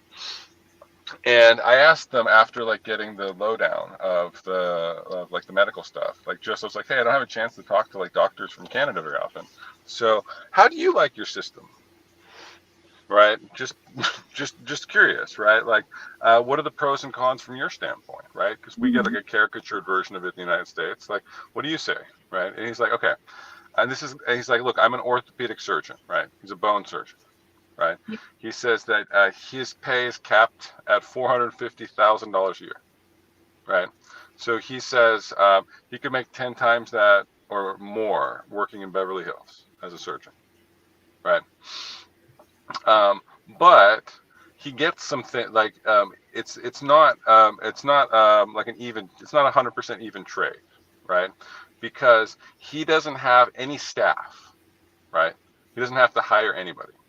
He doesn't have any hospital fees. He doesn't have to purchase, like he doesn't have to have contracts with any of his employees. He doesn't have to purchase hospital space or any of the machines or any lab works or any of that kind of stuff, right? None of that's a concern of his. He makes 450 grand and that money goes in his account, right? When he got the call today, he was skiing, right? His pager goes off. He just goes down the mountain, right? Gets out of his boots, scrubs in. There's a facility that's being paid for by the state, right? So the overhead costs are capped. His assistants, right? The ones that are assigned to him, right? Come to him while he's scrubbing in, and they give him a brief of all the information, right? Everything he says is oral. They're taking notes for everything. Right, he doesn't have to worry about any of the paperwork component. He can just focus on what it is that he does best, which is being a surgeon. Right. If there is a medical malpractice type situation, he doesn't have to worry about it. There's a system in place that deals with that. It's like there's an understanding that that doctors do make mistakes at times, and the person who's the victim of it will get compensated. But it's more like our employment compensation. You get hurt at work, you get compensated for it, but you don't have to sue your boss in order to get the compensation. It just happens frequently enough that we set a price to it, and then we move on. So. Wow, it just seems like it's a completely streamlined system where the doctor actually gets to be the doctor and doesn't have to be the insurance guy and know like what insurance takes what and what you can do where. And like, you know, like my orthopedic surgeon that did my back surgery, I've actually had 2 back surgeries and he's done them both. But like, you know, now like, you know, if he's like suddenly like out of network or whatever and something happened, you know, with my back, then I wouldn't, you know, necessarily be able to go to the doctor who's done both of my back surgeries because, you know what I mean, if he's suddenly out of the network or whatever. So like, you know, here, everything is based upon whether or not you have health insurance and then whether or not, you know, that health insurance, like you can actually go to see a doctor with that health insurance if you have the money for copays, if you have copays, you know, like there's a lot of barriers here. And it's like that doesn't sound like there's any.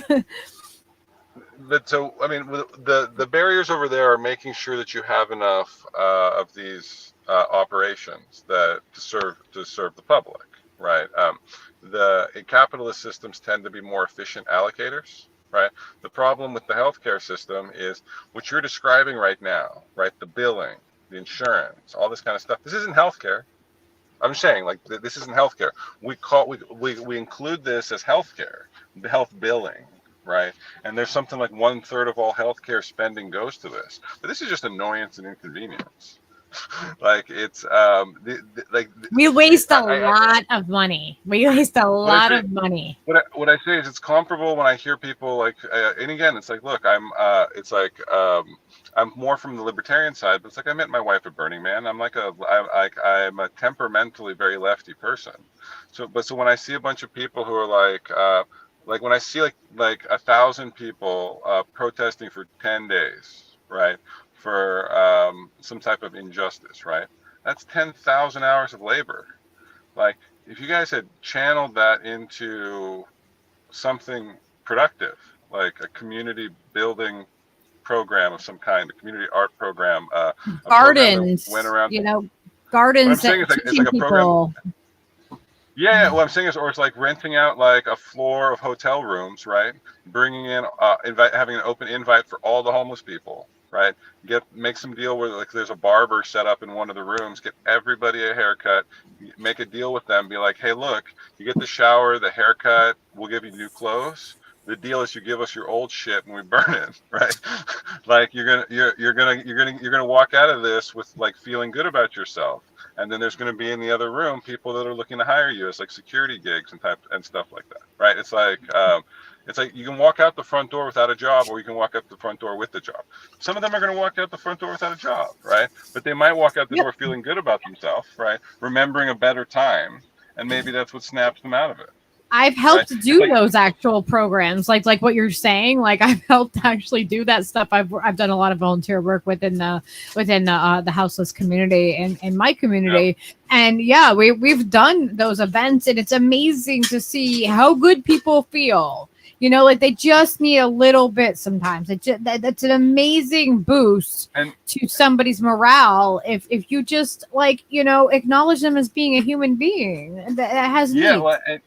And I think, and you know what you're getting at earlier, right? Is that it feels like that our culture is a bit spiritually deficient, right? But spiritually, but like that doesn't necessarily mean that people need institutionalized, organized religion in their life, right? Because like I'm talking community building. Yeah, but that's what I'm getting at, right? It's like that feeling that you're missing of the spirituality. Maybe it's because you don't talk to old people at the retirement home. Right? Maybe it's because you don't volunteer at a soup kitchen. Maybe it's because you walk by homeless people, right? And you know that something's wrong. Sorry, right? my cat's trying to knock something over. They're assholes. Look, it's like my ex, we had 2 Persian cats.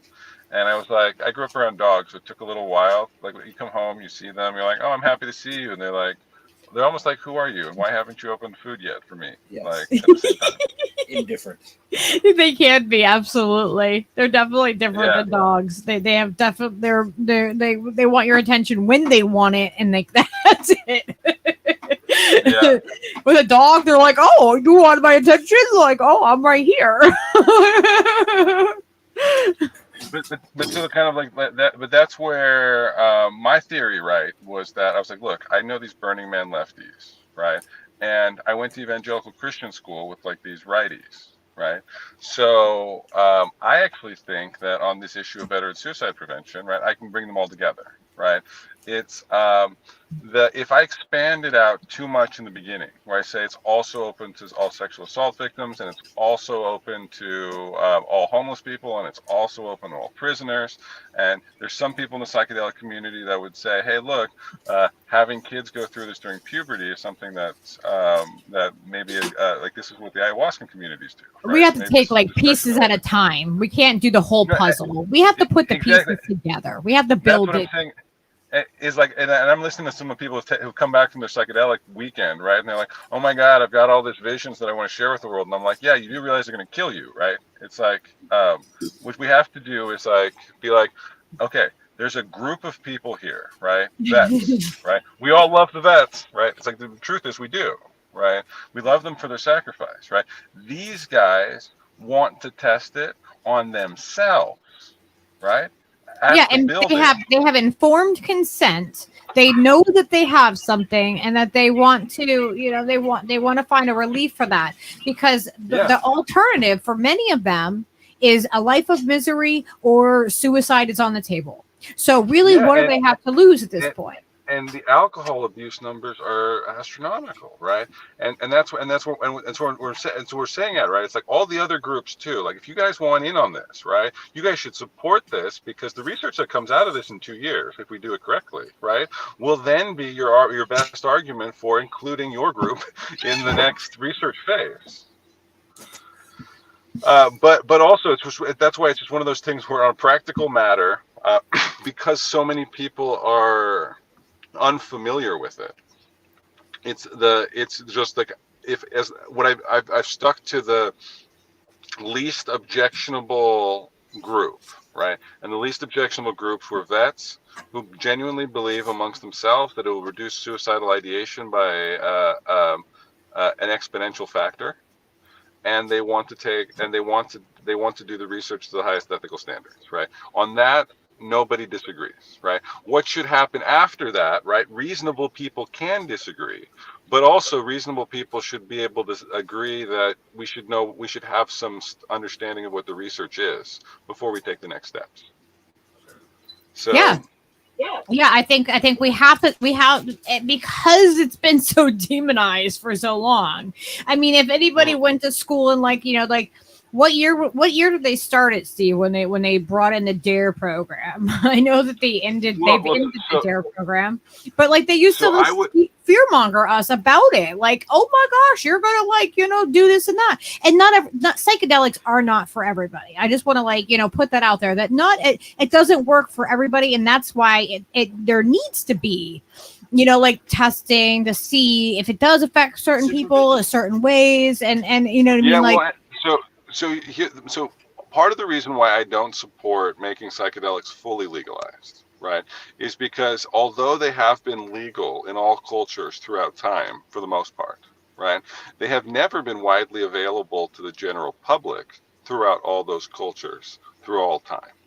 They actually, most of the time, are highly controlled by a very, essentially elite class who are generally speaking, in a separation of power sense, divided from the rest of the world. They tend to not be the kings themselves, but they tend to be the oracle class or the priestly class or the spiritual class, right? They have a different focus of attention and a different space where they spend their time meditating, right? So it's not self-evident that it would be a good idea to make it so everybody gets mushrooms delivered in their house tomorrow and everybody gets to try the experience, right? It's no, I don't think we should do that. I think that. No, but that's what I'm saying is nobody's suggesting that, right? It's that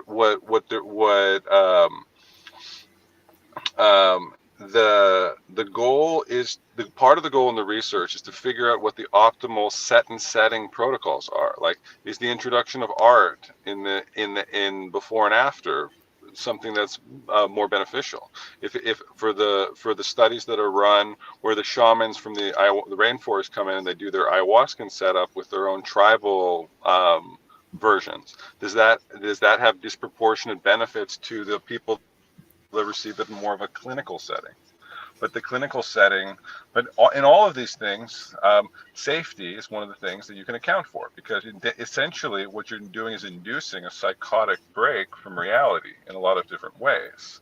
So the idea that somebody would do this in a setting where they could potentially walk into traffic, potentially fall off a roof, potentially be around firearms or drowning type scenarios, and that's not even getting at the sexual abuse, the potential for God complex for small church leaders in this space, and there are legitimate concerns for why. Again, none of these are reasons for why the research shouldn't happen. No, the research should happen to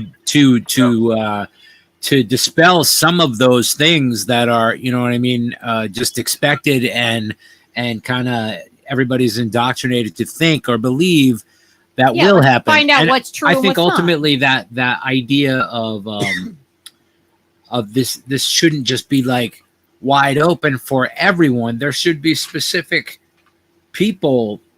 There should be safety involved, because any psychedelic user over time is going to tell you that set and setting and having someone who is sober there with you to monitor what's happening is really key for inexperienced people. Yeah, you know, exactly. It took us years to get to where we are, where we know how much we should ingest, how much we should, you know what I mean, how often we should do it. Like you like we've done our own kind of experiment on ourselves, and we did that, and that's very empowering to be able to do it for yourself. But yeah, I think that with the masses, if everybody just like had it, like I think without safety nets.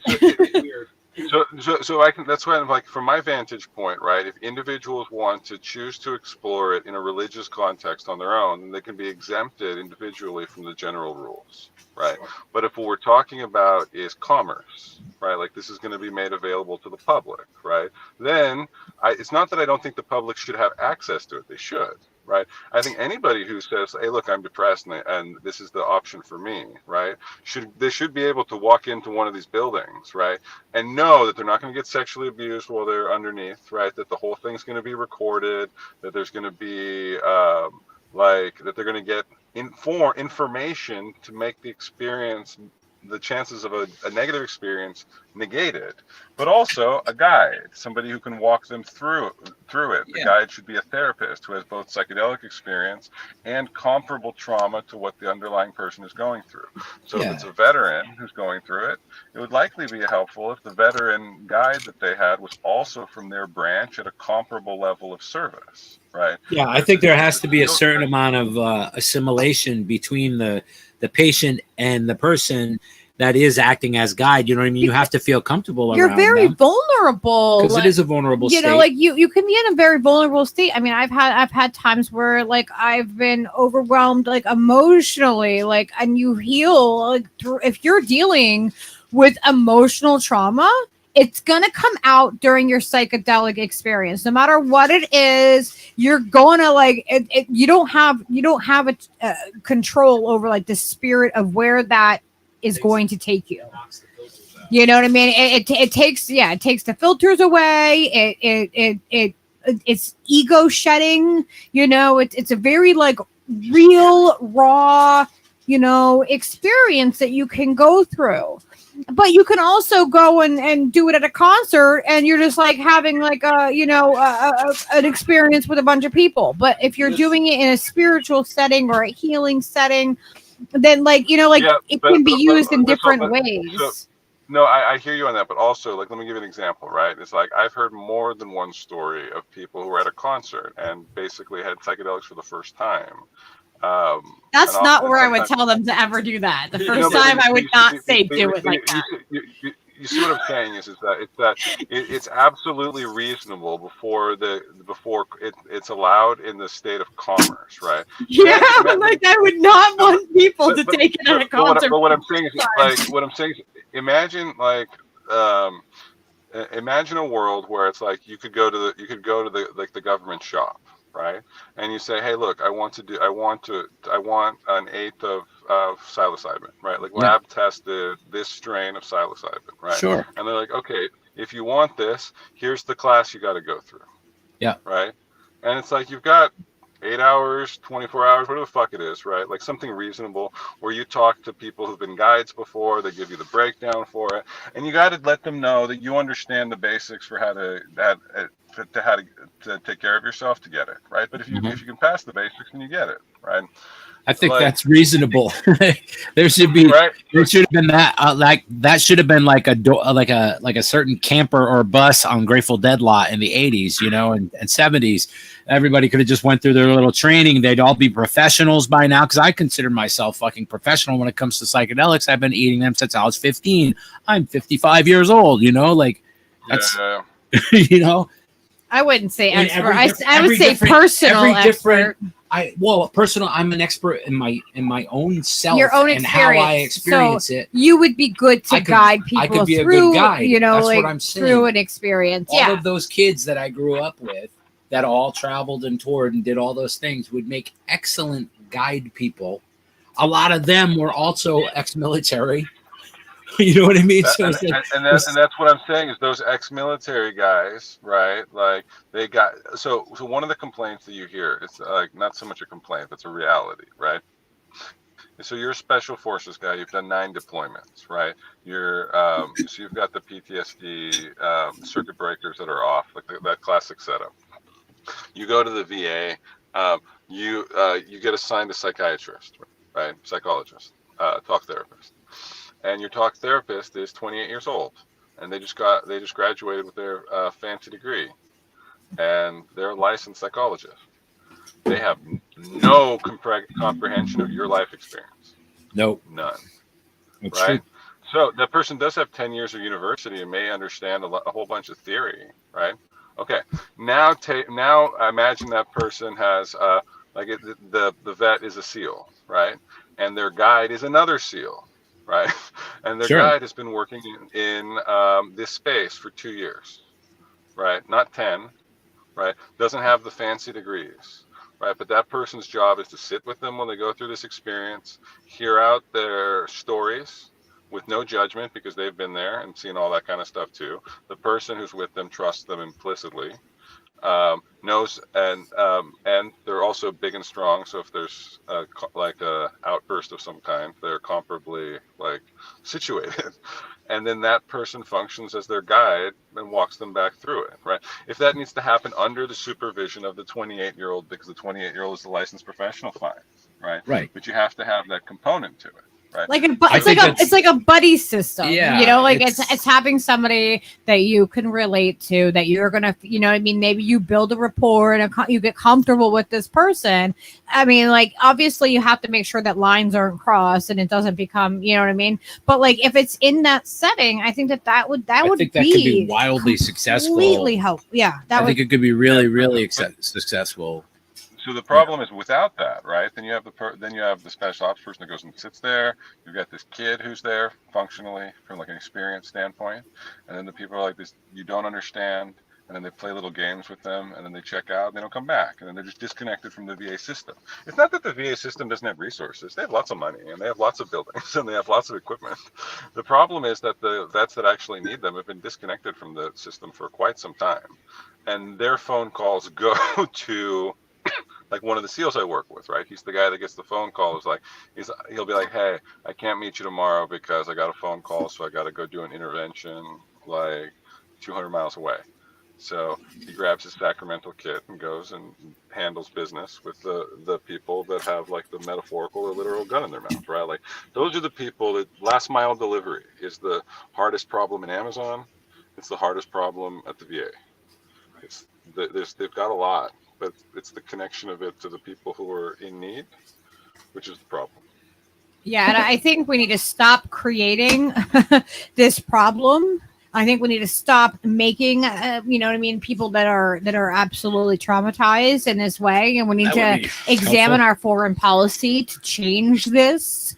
So, you know what I mean? Could you imagine if our vets, if we got our vets and they were able to, like, you know, work on, you know, doing things here and be people here working on helping our fellow citizens and helping with you know. Yeah.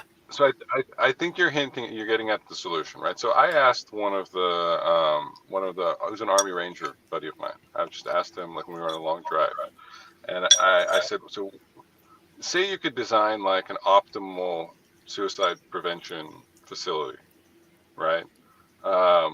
What would you have in mind, right? And he's like, oh, it's interesting that you asked that because I've thought about it a lot, right?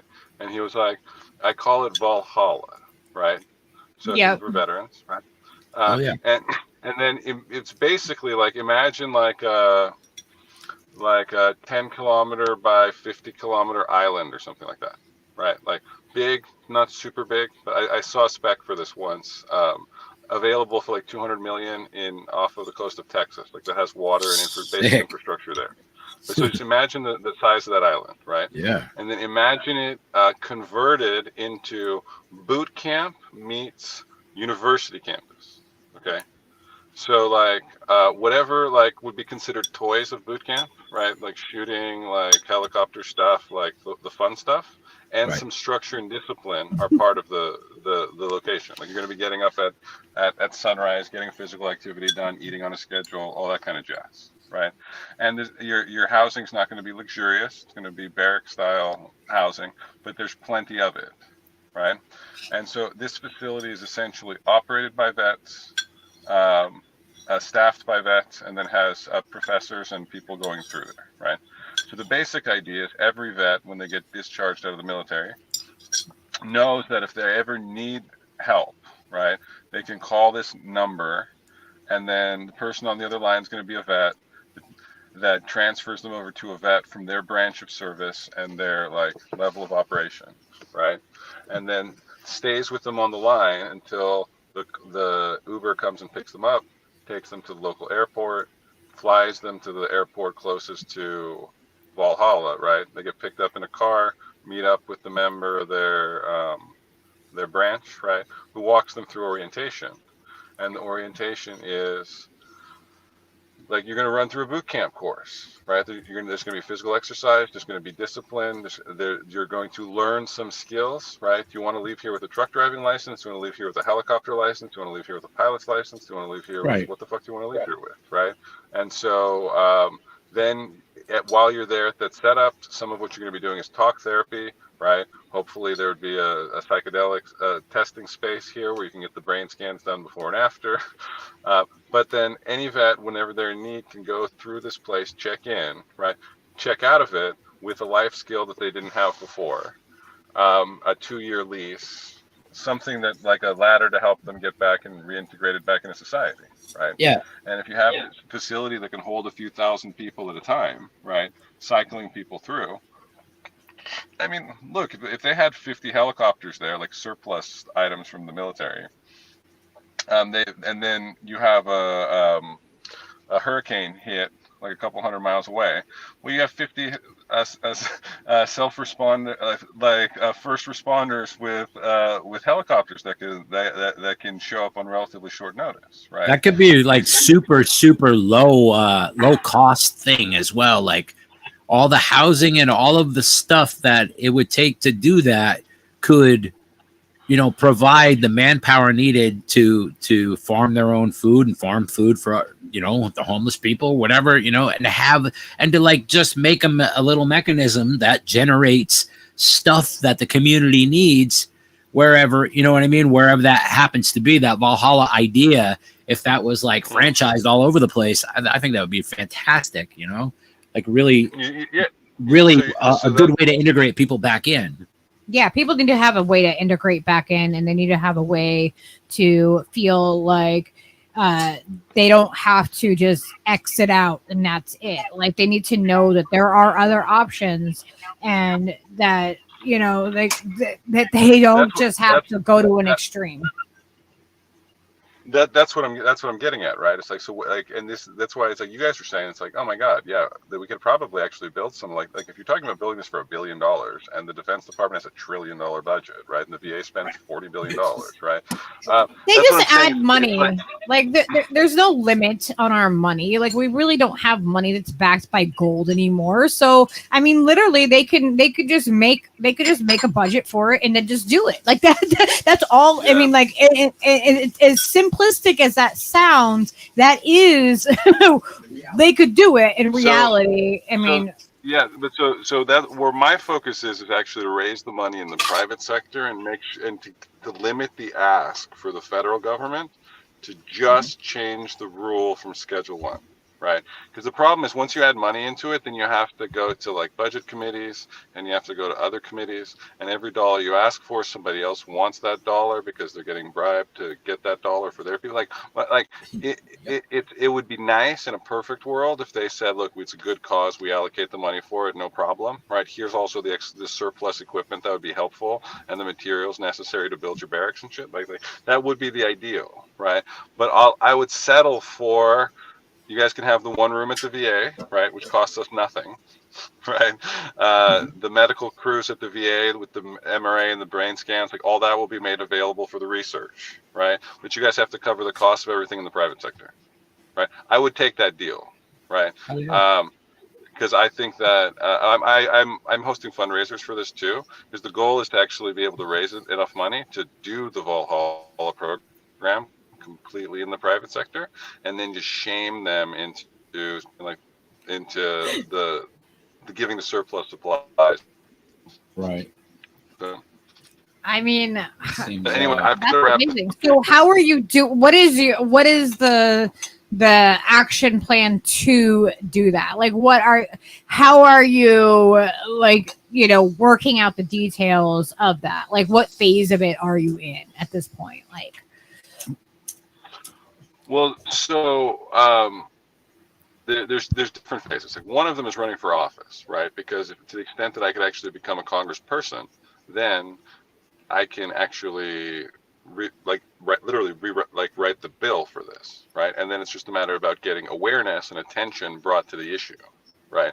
So that's one dimension of it, right? A second dimension of it is the private sector fundraising for the nonprofits who are involved, right? So one of the are you familiar with the Comedy Store in Hollywood? sure. oh yeah. Okay. Yep. So the Comedy Store in Hollywood's essentially Mecca for comedians on the West Coast. It's been around for like over 80 years. And a lot of the greats like Robin Williams, Dave Chappelle, Bill Burr, Joe Rogan, the club was run by Mitzi Shore, who's Pauly Shore's mother for quite some time. Right. And she essentially ran she opened up her home to like stray and wayward comedians and like let them house with her, and she helped launch their career. So the Comedy Store is far more of like a comedy ideation university hostel, like in its origin, than it is just like a money making enterprise, right? So I reached out to them and was like, hey, can I do a fundraising event here? I work with these different nonprofits. They're all veteran run nonprofits, and their overlying ethos is that they want to spread awareness and raise funds to be able to make it so any vets that would like to have access to psychedelic therapies can access psychedelic therapies, right? They gave the green light for the project. So nice. We're aiming for I met with Peter Shore, Pauly's brother, this past weekend, right? Because some of the ideas for the project are beyond what they normally do. Like we want to have a silent auction. We want it to be live streamed. We want it to have like a behind the scenes collaboration between the artists and the vets to produce a set. It's going to then be streamed. And then, so we're getting all the different kind of pieces like to go in there, right? Because Live Aid raised quite a bit of money. And sure. It turns out, in my experience doing this, when you go out and talk to artists, you're like, hey, do you guys want to help? You guys talk for a living, right? Like you want to raise money, you guys want to donate your craft for one day that costs you nothing to raise money for vets for PTSD and suicide mitigation. If I'm talking to them, it's likely because in their art, they've mentioned psychedelics in some positive capacity, right? Like I'm not just tilting my wasting my time here, but turns out that everybody I've talked to has been supportive, right? So once we map out the details for the full logistical plan, then we aimed for some of the we've got a lot of talent that's already signed up, but to get the tier 1 guys, we're eventually going to pick the date around the tier 1 guys. Oh my gosh, that's amazing! Yeah, that's really dope, and especially that comedy scene is really cool. Yeah, there's a lot of good people. I have. Well, I'll DM with you after, but I have some people that maybe we can get some connections going too with some more people. But that's what I'm getting at is because so one of the unique components of it, right, is that because people do silent auctions all the time, right? And so the goal is to get some high net worth people in the audience, right, to participate in silent auction. But then it was like, well, if with some of the bigger names that were interested, it's like, look, if one of these people really is involved and we do a live stream online, right? Well, then we can sell like a $10 or $20 because I'm sitting on an art collection made by these people, both before pieces and the after pieces. So it's like people will buy a $10 postcard of this if they get to watch Joe Rogan's stand-up special for free from their house. Right? Absolutely. Yeah. Or also another way to do that is if you sell the live stream so people can stream it. So you sell it for a movie ticket, for people who do streaming. Think about how many content creators would stream that. You do $20, you get to stream you get to stream the live feed of this or whatever. Like you could really, like you could, and you could, and people that have like a larger amount of like a larger following, they could do it where they're running a charity during their live streams. I don't remember how many people. All the parties involved are 501c3s, because I wanted to keep this strictly out of the profit space, right? Because I'm asking a lot of artists, basically, like, I'm not asking you this as a business person. I'm asking you this as an artist. I want you to donate one day of your craft for these people that make freedom of speech and freedom of artistic expression possible, right? It's like, if you're cynical and all you care about is money, right? Like, if you normally charge $50,000 for your performance, tell the IRS that you gave us we're 501c3. Tell the IRS that you gave us a $50,000 in-kind contribution and get the deduction from your taxes. Like, I don't give a shit. Like, I'll write you a piece of paper, but it's everything from like the Pantages in Hollywood. We're going in and they ask them for like, are there any tickets you can comp us, right? Like, literally anything that, you go to AMC and offer their tickets for, because once you have the online auctions, like, literally give people something to buy, and they'll open their pockets. Like, when you hear these stories coming from the guys' mouths, right? Like, it's real. And the other thing, the other part of the pitch to the Comedy Store was the tribe of comedians also deals with an above average suicide rate. Like, that's just the reality of it. One of the reasons why the Comedy Store was specifically chosen was because Robin Williams was an alumni. Yeah, we're friends with Rick Overton. We're in contact with him, so he worked a lot with Robin Williams. That they were two peas in a pod. So like, this hit tone when you're telling me this, I'm like, oh my gosh, I the first person I thought. Whoa, you echoing now? Please echoing. You must have a speaker. Sorry, I lost you for a bit. Oh, the StreamYard was playing havoc, I think. But yeah, so that's amazing. That's really amazing. Yeah, let us know. However, like, we can help with that. Like, promoting it in any way To be honest, I'd never even. I had imagined that I would be asking people to stream it live, right? But I haven't. I didn't know that there was an option where people could pay. Like, I hadn't really thought about that.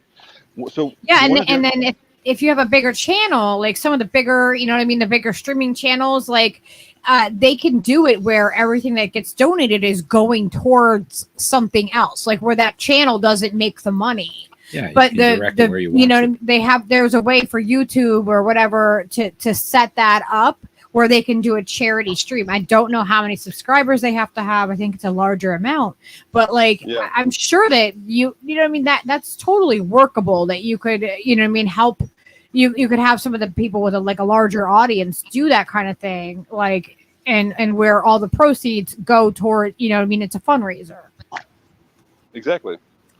And that's where the interest of, really the partnership with the Comedy Store opens up a lot of different doors. Absolutely. Yeah. They're legend. They're legend. It's amazing. Yeah. No, it was really amazing because in one of the conversations we had last week, they asked if we would be interested in working with their production team, because they have a production team that actually makes documentaries and films out of the Comedy Store. Nice. And it's like, yeah, absolutely. Like, they were saying that they have stock footage of Robin Williams from back, like, in his early career. Oh my God. Yeah, that's rad. I just totally had a vision of Joey Diaz just telling, "Hey, all you cocksuckers, you better take your mushrooms. Get these vets some mushrooms." You know what I'm saying? No, but that's what I'm getting at. Is imagine like a user interface of Netflix, right? And you see an option for like the live stream, because Netflix has played with this. They did the live stream of Chris Rock's stand-up special. Mm-hmm. Yep. And then, like, when you click on it, there's a 90-minute or a 45-minute documentary that talks about how the special came into existence. right?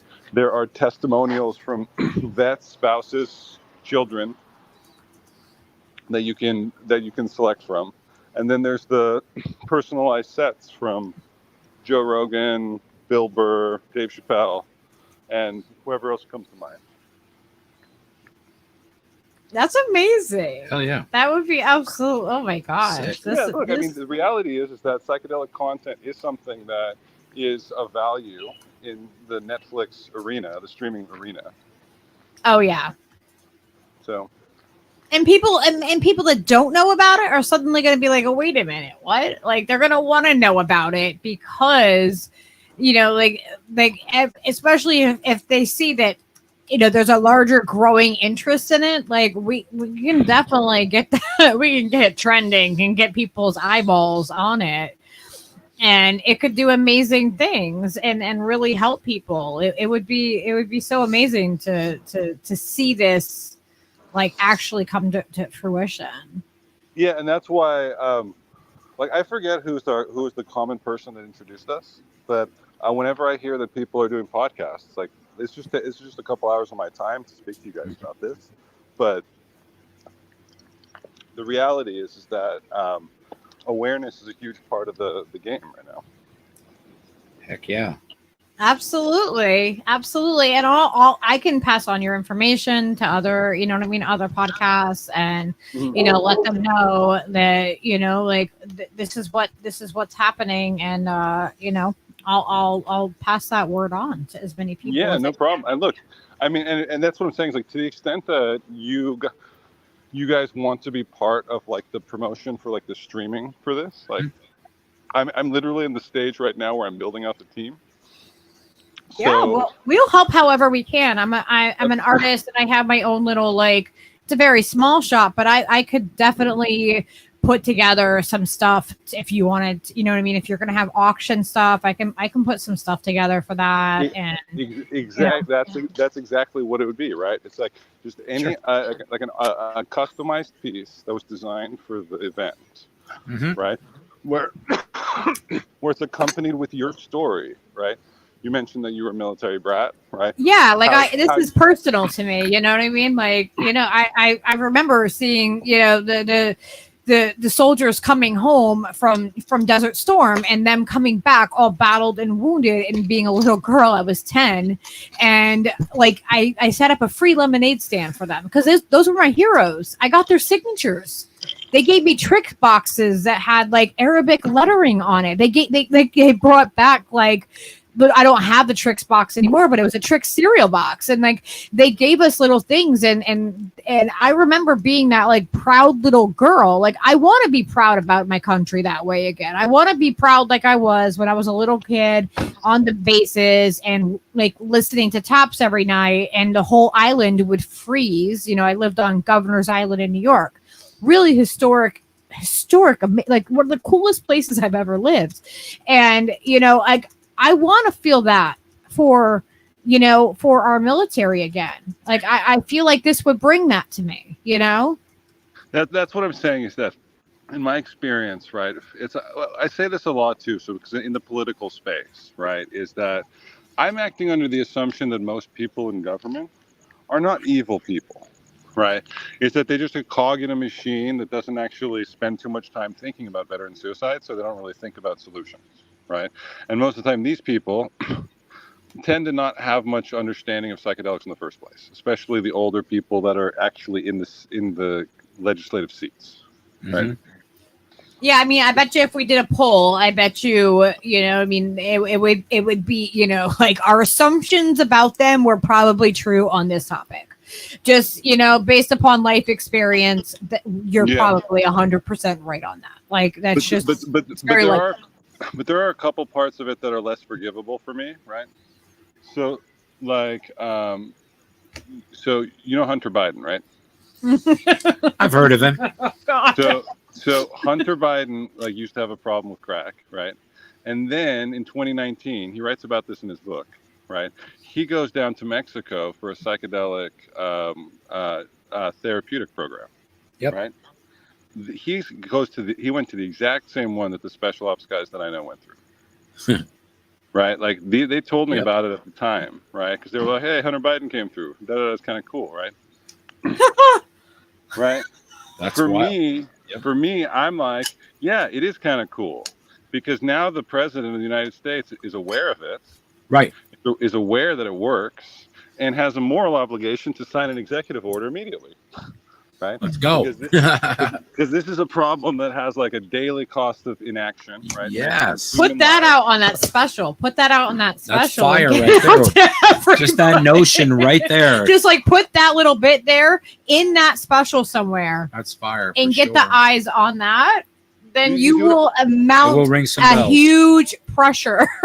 No, but that's part of the thing. What I'm talking about, right? It's like when I Yeah. hear people talking about his cocaine and the hookers and all that kind of shit. It's like, look, at the end of the day, I don't really care about that, right? Like my interest in Hunter Biden is actually it's related, right?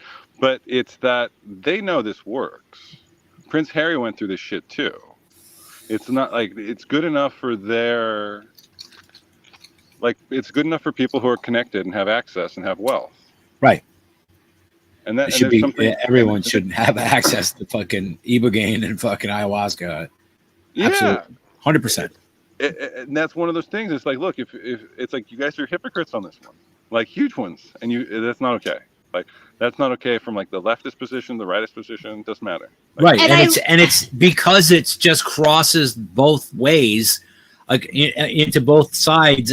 You know what I mean? It's just a moral fucking question. Like you guys know how to fucking deal with addiction, and this is a step that people could take, and you're just trying to restrict people. This is, then you look like an asshole. And there's another aspect of it. Exactly. That moral outrage, right, that you're following right there was basically my track, right? Yes. I was like, oh wow, damn, there's actually a solution for this. That's freaking awesome, right? Yeah.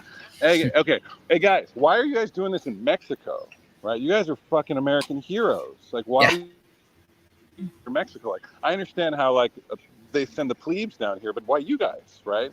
And then there's nobody's giving me an acceptable answer for that. Yeah, well, there isn't an acceptable answer, and I love that. I want to say this real quick that you're going with the comedy approach of it.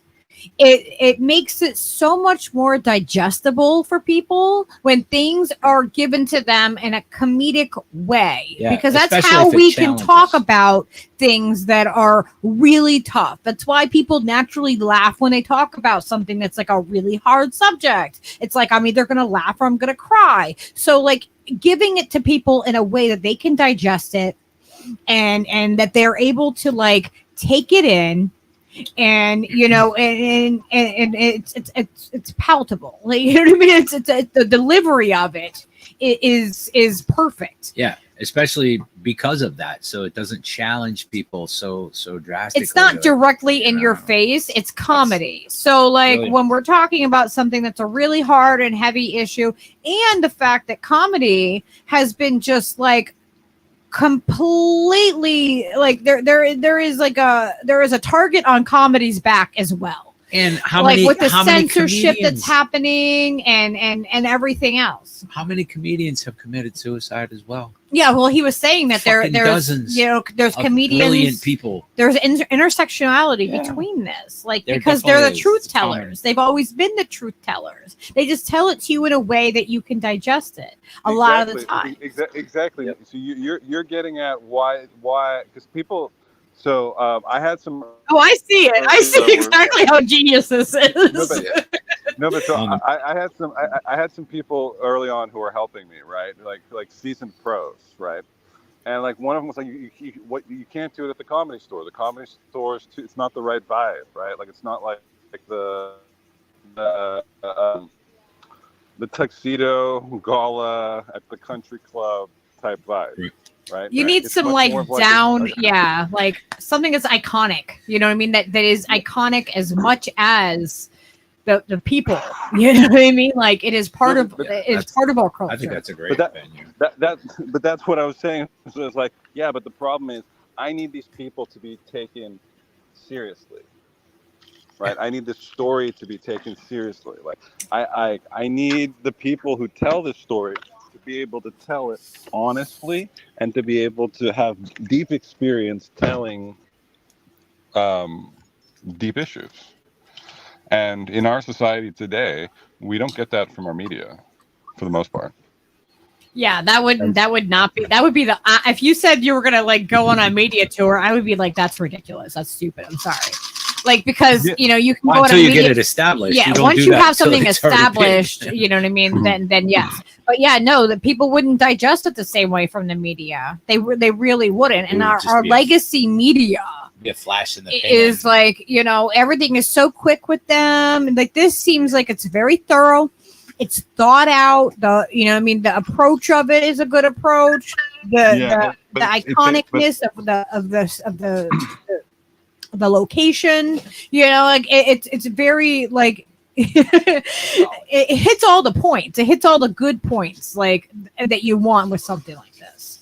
Yeah, I mean, you only have one time. But also, what I found is that, I mean, the thing is, at the central core, the intentions are pure, and because at the central core, the intentions are pure, and there's also a certain element to it, which is that I think that culturally, a lot of people, like, if you ask them, like, do vets have a problem with vet suicide? They would think about it and say probably, right? But I don't think they spend much time thinking about it. They just know that there are some consequences to war, and some things there's nothing you can do about it.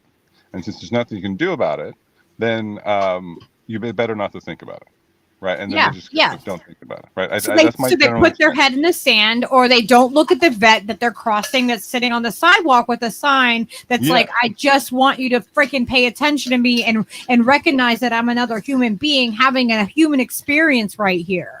You know, like that is the worst thing that you can do to people that are on the streets, is to just completely ignore them and act like they don't exist. Like, no, because their lives matter, whether or not they have a house or they don't. Their life matters, and that's important. Well, yeah, and also it's not an acceptable state of affairs when you see like poor adult human beings that are passed out in different states of like. Oh yeah. Like, I mean, that's where it's like it's not compassion for those individuals at a certain point. Yeah, and like, so, we are failing everybody, kind of like, as a society, we're failing, and we need to figure out how to come together and how to fix these problems. And if we start somewhere and we put our energy towards solving a problem like this, and if we get something like this, and this gets some, like, you know, it has a grip and it has teeth in it, and if you can pull this off, then it will spread. That energy can be built upon, because once we start solving issues and people are like, oh, well, God, that feels good, then we build upon that, and then we go to the cousin of that, and then we continue. You're really hinting at it, right? And this is why, like, I'm kind of protective about. Oh, your sound dropped out.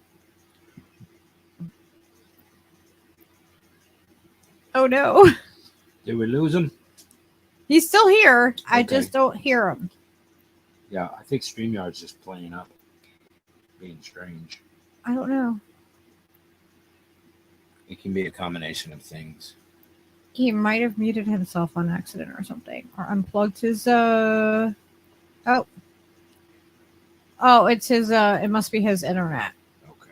Oh man. we'll hang out and see if he pops back up.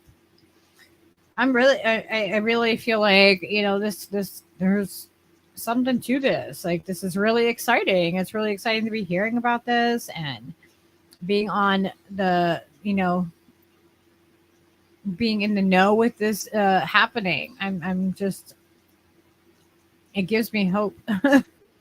Here he is.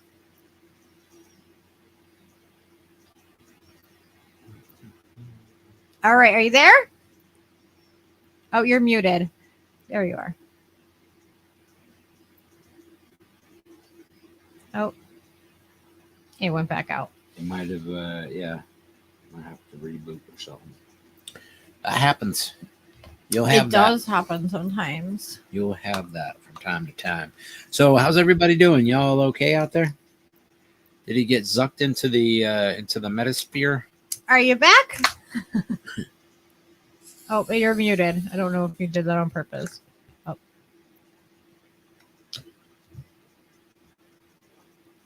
Waiting to be established. What is it? What does it say? I don't know. I didn't say anything. I can't hear you at all. I don't know if you can hear us, but we can't hear you.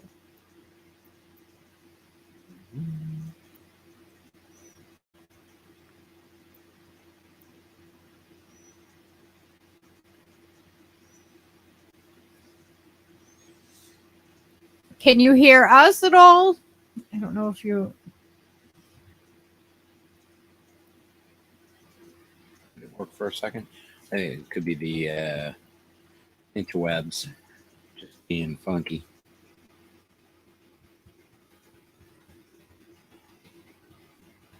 I typed in the private chat. Oh, no. It must be his Must be his internet. connection. Yeah. Whalehead. Let's see if it pops back up. Sorry about technical issues, guys. Oh, man. We were just about to hear.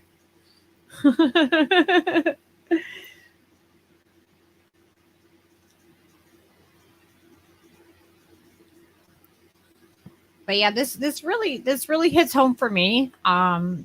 Being that, you know, I grew up as a military brat, and I had a lot of friends that were, you know, in the military, and so I think that this would be really beneficial for people if it was able, if they're able to pull this off. I mean, it sounds like they will.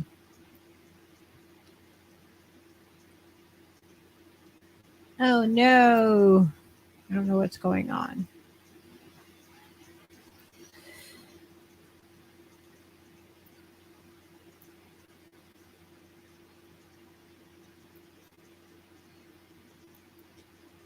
Oh, he's having a hard time getting back on. So I guess we're going to have to say stay tuned, and Yeah, we'll have him back. We'll have him back to hear more about this, and we'll give you guys updates on what's happening. So very exciting that we got to hear about this tonight.